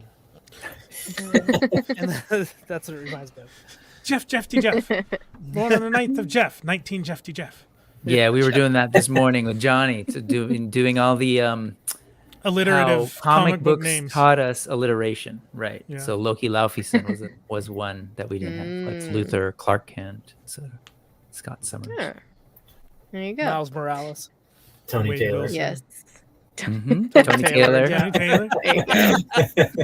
Cletus Cassidy is another one I don't think we mentioned. Yes. Michael Morbius. Yep. Hmm. Fun Anyway. stuff. There we go. Alliteration is fun. Kayla. Yes. I love a good office meme. What? Nice. Nothing. Ravona has been looking at me kind of a lot all day. I would be creeped out by it, but it's nothing compared to the way Miss Minutes looks at me. Yeah, she is. You need to put that picture of Miss creepy. Minutes next to that little girl from earlier. Yeah. There you go. Oh no. Yeah, Ravona Slayer. Miss Minutes. So sad. There you go, Doell. Just for you. Nice. I love that. That is for me. Oh yeah, this parallel was my Roman Empire, the spaghettiing to the ashifying of the snap. Aw. Very, very similar. Not quite the same, but similar. I didn't cry as much. Marvel patiently waiting to ruin the lives of millions in one night, aka the Loki season 2 finale. Also, we did this last time. There's a lot of just like Tom Hiddleston being the focal point of the meme, which I love. I'm a Hiddlestoner. Yeah. Once again, just sad. I want my friends back. I don't want to be alone. Pain. Just pain. Obi, Yeah. I'll buy your book. Same. Buy his book. I'll That buy was all very of his sad. books. That was sad. Mm-hmm. That Also, I was love sad. that In a we can go back a Pasadena second. used I just bookstore? realized it's Gonzaga. Can you go back a What? second? University? Oh, dang it, they're winning. Okay. Northwestern. I went to a Gonzaga rival school, so I was hoping they were losing. Anyways, next one. He didn't do this for anyone else, not even Sylvie, just Mobius. This man is crushing. Yeah, I noticed this when I rewatched it. When he met everyone else, he didn't do jack shit to like touch up his appearance, but for Mobius, oh hell yeah, he did. He's like, I need to fix my jacket, fix my hair. Hey, to be fair, Mhm. I have guy friends I would react more to losing than some variant of me from another timeline that I made out with. To be Yeah, that is the weird thing about the Sylvie thing that people keep bringing up, but it's like that's himself. That literally is meant to It be is like himself. a reflection. There's That's people that master the bait to themselves. So I mean, it's a thing. no, sure, Just but saying. I think isn't that the definition of but the That's what I was Yes, thinking fuck too. I was like, yeah. Yeah. aren't you supposed to do it? Is it you doing yourself? But like people do it in the mirror. People like watch themselves. It's a whole thing. Well, I think it is important. Mobius is, I think, his true like. That was the real love, if you will, because he got over himself, his issues, even loving himself. It was about I've found a friend, somebody else to care Glad for. someone caught that. Exactly. That's how I felt. That's how I felt I'm too. sure you do, Thanos. I'm sure you do. I have a That picture sounds like about some that. Patrick Bateman kind of shit. Okay. Moving on. Loki carrying the MCU on his back at this point. Yeah, I think it's my favorite thing since Endgame. Besides, well, live action. I think Spider-Verse is still my favorite. Not that's to MCU. stroke your No. ego, Joel. First I up, know, not but MCU. still, Marvel didn't do it's that. Marvel. It's Marvel. That's count? what the bottom thing says. Yeah, I don't know, man. I think She-Hulk's the best one still since Endgame. Really? I Absolutely. love that you ride Okay. for She-Hulk. Thank I will die love on that She-Hulk. hill. That is one of the best comic book adaptations to live action I've ever seen in my life. Period. That's cool. I don't know about the comic That's book. cool. Well, because I don't know about the comic book, but I really loved the show. I don't know if I loved it more than Loki, but I really enjoyed it. I think time will tell. 100%. The only thing that's Okay. unbelievable about She-Hulk is that no dude is interested in Jen Walters as Jen Walters. That's the only Yeah. thing I can't wrap my That's head true. around because you. Oh, you're she's so saying cute, she's charming, she's Okay, got a yes. good Right? job. all right. Thank you. Ah, yes. This is why she should just go for women. That's what I'm saying. Anyways, But she's straight. Next What's she meme. supposed to do? So she Uh, goes for I don't know. Daredevil. Along I thought I was straight for a long time. We all make mistakes. Trust me. We all go through phases. Every straight woman regrets being straight at some point. Trust me. Yeah, exactly. Trust you. You speak from Trust me. experience. I'm that And regret. I can give you their names. While this is still up on the screen, I do want to shout out. Like, I did enjoy. It's one that I think gets, and She-Hulk too, to an extent, I think gets forgotten because it does. There's no view of how it ties in, and that's what everybody wants, is things tying in. But Moon Knight, I enjoyed Moon Knight a lot. Okay. I couldn't make it through. Kind of a I loved Moon Knight. standalone thing. I've enjoyed most of it. I think I was also Invasion's half- the only I thing was also couldn't get half through. watching it. I did not. Secret Invasion is the only thing I did not enjoy. I was able to get enjoyment. I couldn't out even of get through it. I think I got through the first half of the first episode and I never went back. But everything like Hawkeye, I will be that I love guy and Hawkeye. say I really liked Secret Invasion. Ooh, okay. Whoa. Rick, So then there defend is yourself. these I want to. things- You're alone hear in the why. room. Yeah. No, I want to hear why because I haven't heard anyone say they liked it. So I want I'm to gonna hear do what you what liked you were about about to do.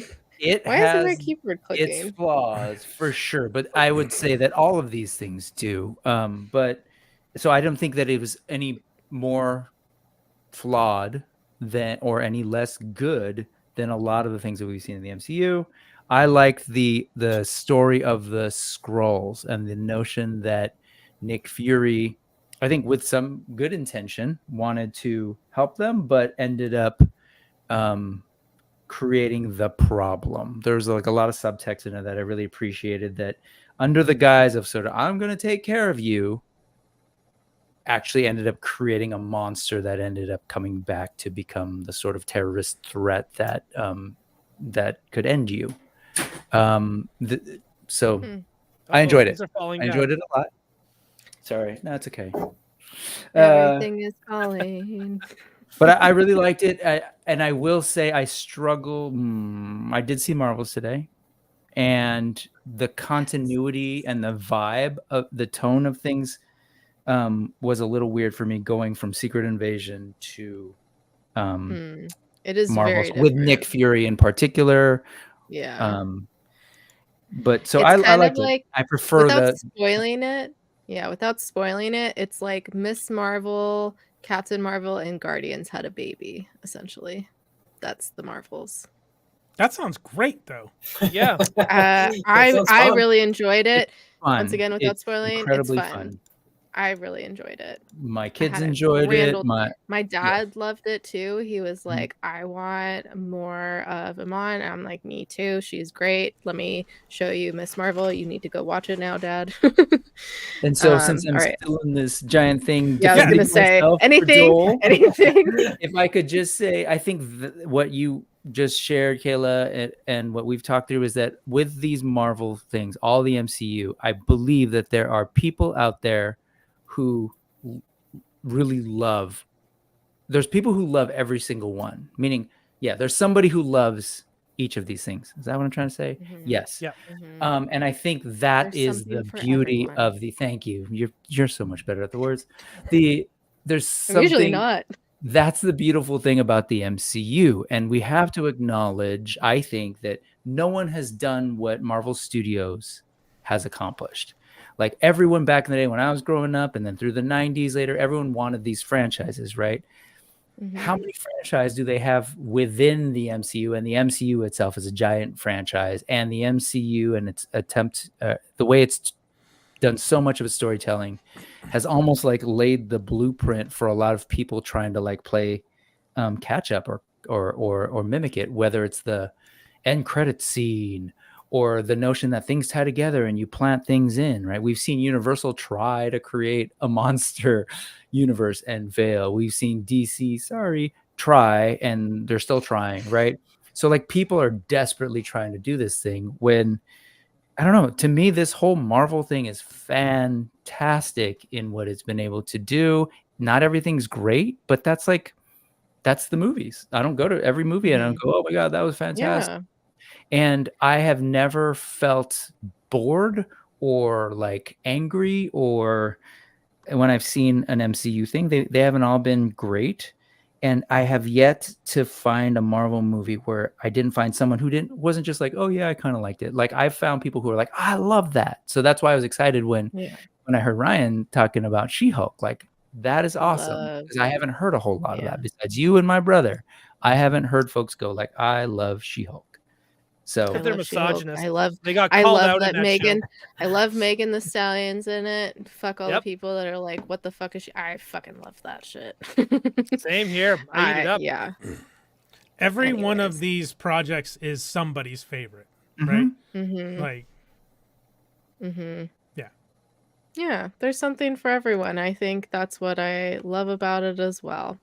Anyways, let's finish up these memes and do some. That's what they said. Ka-chow. Cute. Oh, this was more of like a discussion piece, I realized. Someone posted how now he has all of these powers in a sense, but I feel like that is a much larger discussion. And we've kind of touched on it a little bit, but interesting to think about. Especially since at the very beginning of the season, he saw those Infinity Stones and was like just flabbergasted that they were there. In case he's like, oh yeah, they don't do anything. Some people use them as paperweights. Which ties into Casey being on Alcatraz because he was hoarding those Infinity Stones. Yes. Love that. Mm-hmm.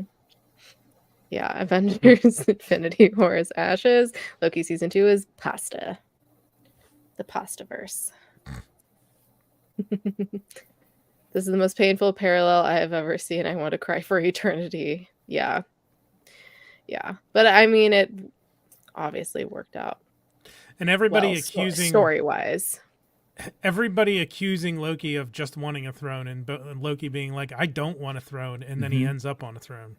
Yeah. He had a little smile on his face at the end, though. A wee bit. Yeah. I think because he was looking at Mobius. I think it's because he was looking at Mobius. That's my personal opinion. Mm-hmm. Or because we just saw. The beat. Yeah. Glorious purpose. Yeah, it was a cool parallel. His hands are full. You can't do it. That's true. Well, amateur. Sorry. He just used this one at the time. Kegels. Yeah. He's got plenty of time to practice. He's just sitting there. Just do Kegels. You mean Kegels? Yeah, sure. Kegels. Whatever. However the fuck you say it. Those things. It's like when my mom said labia is labia. I'm like, mother, oh no, you have been failed. You know what? I try to remember when somebody mispronounces a word, it means they probably learned it by reading, which should be celebrated that they're reading. So yeah, fair. Yeah. Once again, he is the green time stone. I already talked about that. Yeah. Natalie Holt scoring those final few minutes, like scoring the whole season. Yeah, the whole show. Amazing. I see this meme all the time with basically any type of music for any Phil show. Collins. And half the time Lord of the Rings. it's way overdone. Like the music is not that memorable for a lot of these projects, but for this it was really interesting. Yeah. Tarzan, Phil Collins, that checks out. And then Lord of the Rings with Howard Shore, them walking, and he's able to score it and just like into this epic masterpiece. I think that's the only other times it works well. I know what kind of king I need to be for you. Well, he technically says God in the episode, but he talks about king earlier on. Yeah, so of course they show them both, so we don't know who he's referring to. I think he's referring to both, but that's just me. Can I just say the face acting in this thing, if you go back? Oh, the faces they do through the entire... I'm trying to wrap my head around how they even shot all those. Did they shoot all those back to back, those different like time options? But the faces that they give when people become spaghettied was like all of that was so good. And it's captured right there. I love seeing the two of them at the bottom. Yeah, it's very good. They could have lived happily together and saved the timeline if Loki just killed her. Hashtag Lokius. Yeah. Oh, this is good. Spoilers without context. Yeah, cool. Once again, fire. Instead of killing her, even though this would have solved everything more easily, he chose to be alone forever outside of time and preserve the happy ending and her freedom of choice that he could have never had himself. That is a long sentence. They don't make love stories like this anymore. Twilight could never. Okay. TLDR, Twilight could never. I keep seeing these and I keep wondering, like, you do realize it's himself, right? But maybe not. The Loki fandom after the finale. The benefits of hugging trees. Yes. Oh shit, that's funny. This one's simple, but it got me. Me watching my past self getting all hyped for Loki season 2. It's satisfying, but it's still so sad. Mobius saying let time pass because he's waiting for Loki to come back because he always comes back. Poor Goofy. Okay, I've seen this multiple times about how there's only one jet ski, but I think it's probably just hidden back there in the shadow, I'm guessing, in the garage. But it'd be I think interesting. this is like the front of the hitch. So like the trailer hitch right here on this one. This looks like the front of the hitch for the other one. You see what I mean? Kind of. Let me make my brightness go brighter. Kind of, yeah. I don't know. I just thought that was funny. People are that paying that close of attention. Yeah, across the Spider-Verse multiverse tree and Loki season 2 multiverse tree, the time stone being green for Loki. Coincidence or planned? We don't know. Doell? Don't ask me. He doesn't know. Once again, he's Jon Snow. He knows nothing. I did find it interesting that the way that they portrayed the Spider-Verse canon events and whatnot in that was similar to the Sacred Timeline appearance. That's it. All right. Time for some That's What They Said. Everyone have them pulled up? Ready to go? What are we doing exactly? We'll just go. You can say them however you like. Okay? So we're just going to go one by one. We'll just go in order. So Johnny, There's me, 20 Tony. pages. Hey, There's 3 pages. Mine is There's 7. 3 pages, and there's 6 of us. It'll go pretty quickly. That's what they said. So yeah, Johnny, me, Tony, Doell, Brick, Yoko. Yeah, you can say them however you like. You could do like what? I just read the first 2. Oh, I'm sorry. Clearly you haven't read them yet. Nope. All right, this is your That's What They Said for Loki season 2. How are people going to take that? Let's just ease them into it. You are quite a marvel. I don't. Are we going like in a circle? Yes, Okay. it's your turn. Oh. So me or him? We're going in a it's Z. Doell. Left to right, Oh. top to bottom. Yeah. Okay. Sorry. What You're was? good. Now I lost track of where we are. Okay, hang You're Tony on, said you it's are been a, quite it's a been a marvel. while. on. Okay, it's been a while since I've been down here. I just keep at it forever. Gotta be quick about it. We still got to get Mobius into position. You don't get down here too much, I guess. Get ready to see some hoofing like you've never seen before. What's that Mobius, mean? you've got 30 seconds. What would you like? I want to try everything. What are you doing down here? I thought it was spot on. She's spot on. Come on, get in there. Keep going. I was following you. Gonna try the hardball tactics this time? Can't start the festivities without that little baby. Also, I put in parentheses, it's the Controller. controller, not an actual baby. Because out of context, that sounds very wrong. So I was like, let's clarify. Doesn't mean we can't enjoy ourselves as we go along. Hell of a performance. Just enjoy this. It's harder. How do we get in? It's coming. That's quite a device you got there, Timely. I suggest you take it. Gently. Let me finish the job. That looks impressive. Touch it. He switches sides. Take your time. Okay, I'm ready. Let's go. Just watch. Come with us and we'll show you. Use your legs. Hey. All right. Yeah. Full circle. Ready for round 2? We made quite the ruckus back there. I suppose I've been in a box you've been wanting to tick for a long time. I know this is hard. Oh, it's a party. The more the merrier. Enjoy your pie. Again. Faster. More intense.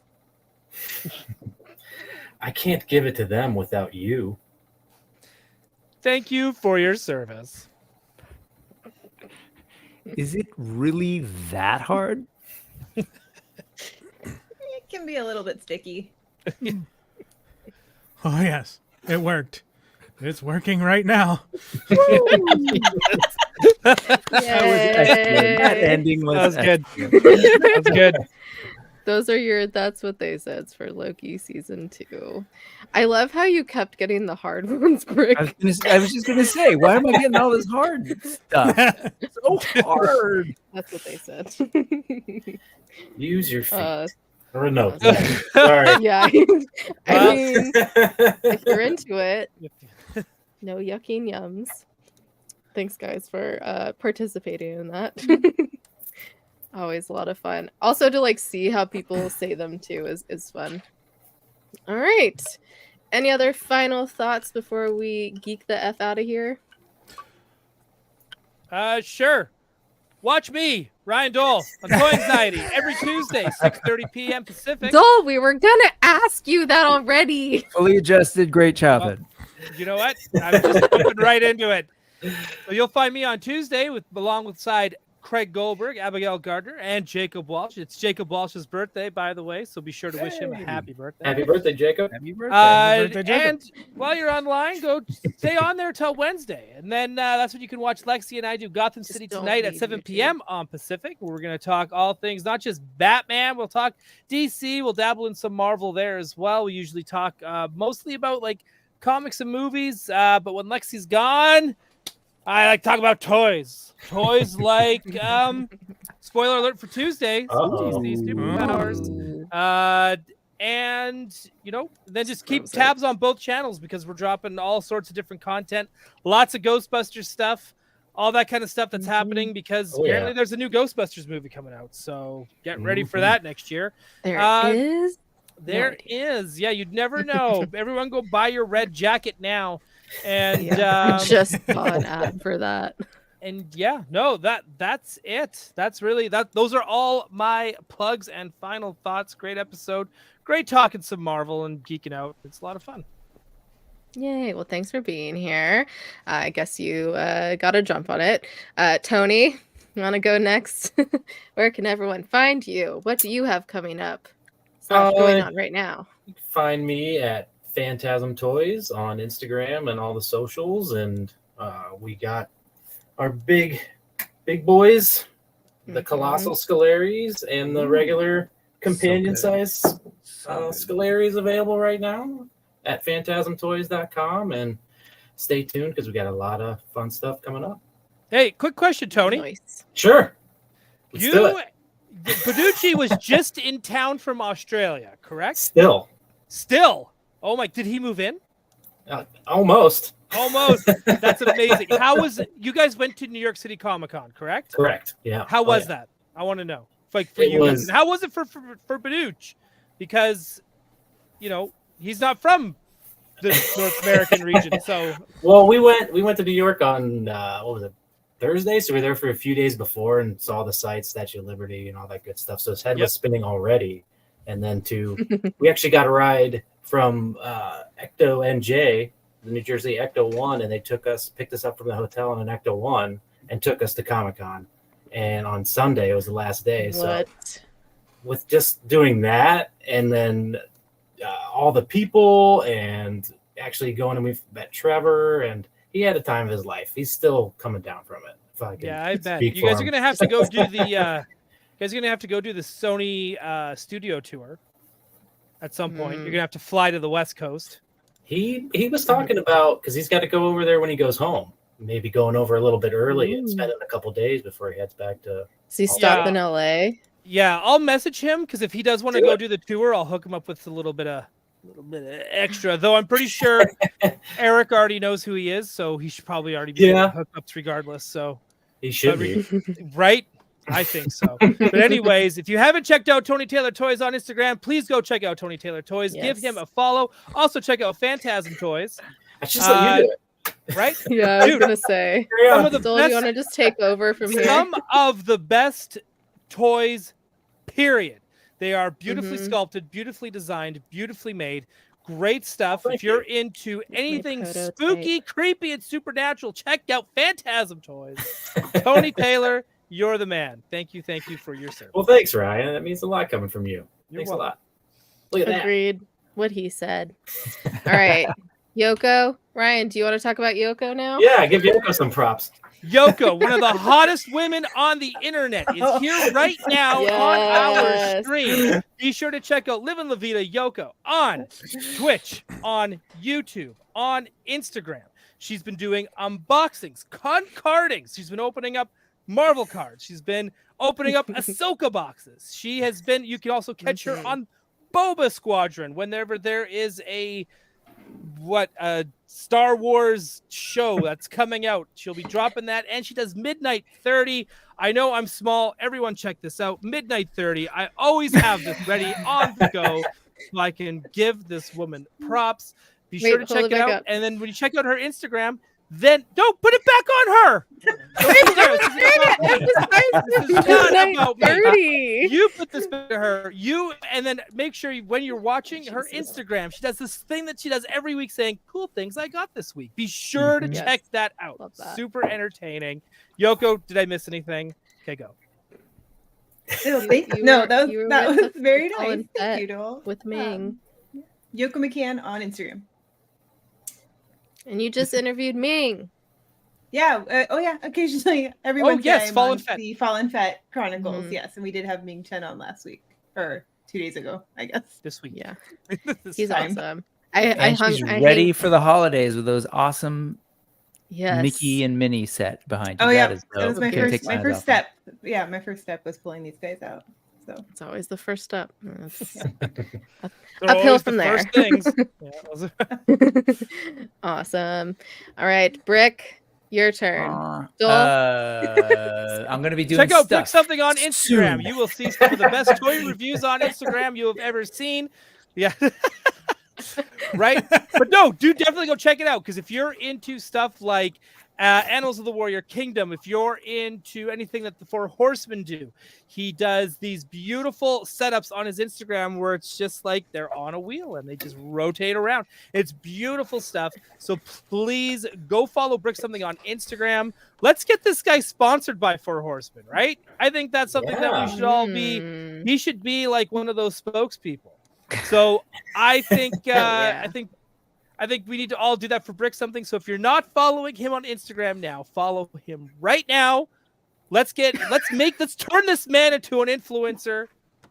Fellow Pacific Northwester. That's what I've been saying this whole time. You deserve all the good stuff. Little lower in San Francisco, but sure, good enough. Oh, Pacific Northwest. Well, okay. Yeah. It's north. So you're Like, good. you You round were up. on a roll. Yeah. Thank you very much. 5 Well 15 minutes done. away from me. Well done. And yes, I'm gonna be lamenting my budget because this morning Four Horsemen just unveiled a ton of stuff, and I'm gonna be broke. But yes, on Sunday I'm gonna be coloring with Allison Troy, Retro Toy Princess. That is hard, Johnny. You were correct.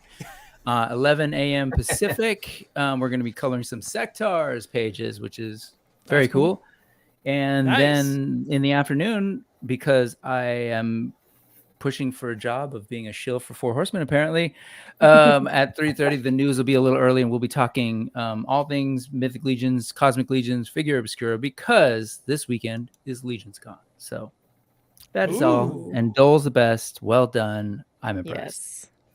Yes. You're We're welcome. all impressed by Doel. That's as what happens always. when your Always. parents As treat you well, always. people. Treat your kids well. Hey, man, I'm about lifting others. It's all about helping and supporting others within the community. There's a lot of us now that stream Yes. and all that stuff, and we all intertwine and intersect and overlap, and we all stream at different times and at the same times now, because again, there's so damn many of us. So this is just something that it just happens. And you know what? At the end of the day, doesn't matter, because that's why they have replays. So make sure everyone subscribes. If you haven't subscribed to this channel yet and you're watching on a replay, why haven't you? You should be subscribing right now. Hit that notification bell. Make sure you never miss an episode. You never know when they're going to drop Smack all something. the things. Right? Smack all the Hit things. it all. And you know what? If you did enjoy this and you're watching this live, after this goes live, leave a comment. Tell us what you liked. Let them know. You want more Lord of the Rings references? Kayla will give it to you. You want more Trek? Lucha Johnny? He's not just a clever name. He knows his Trek as well.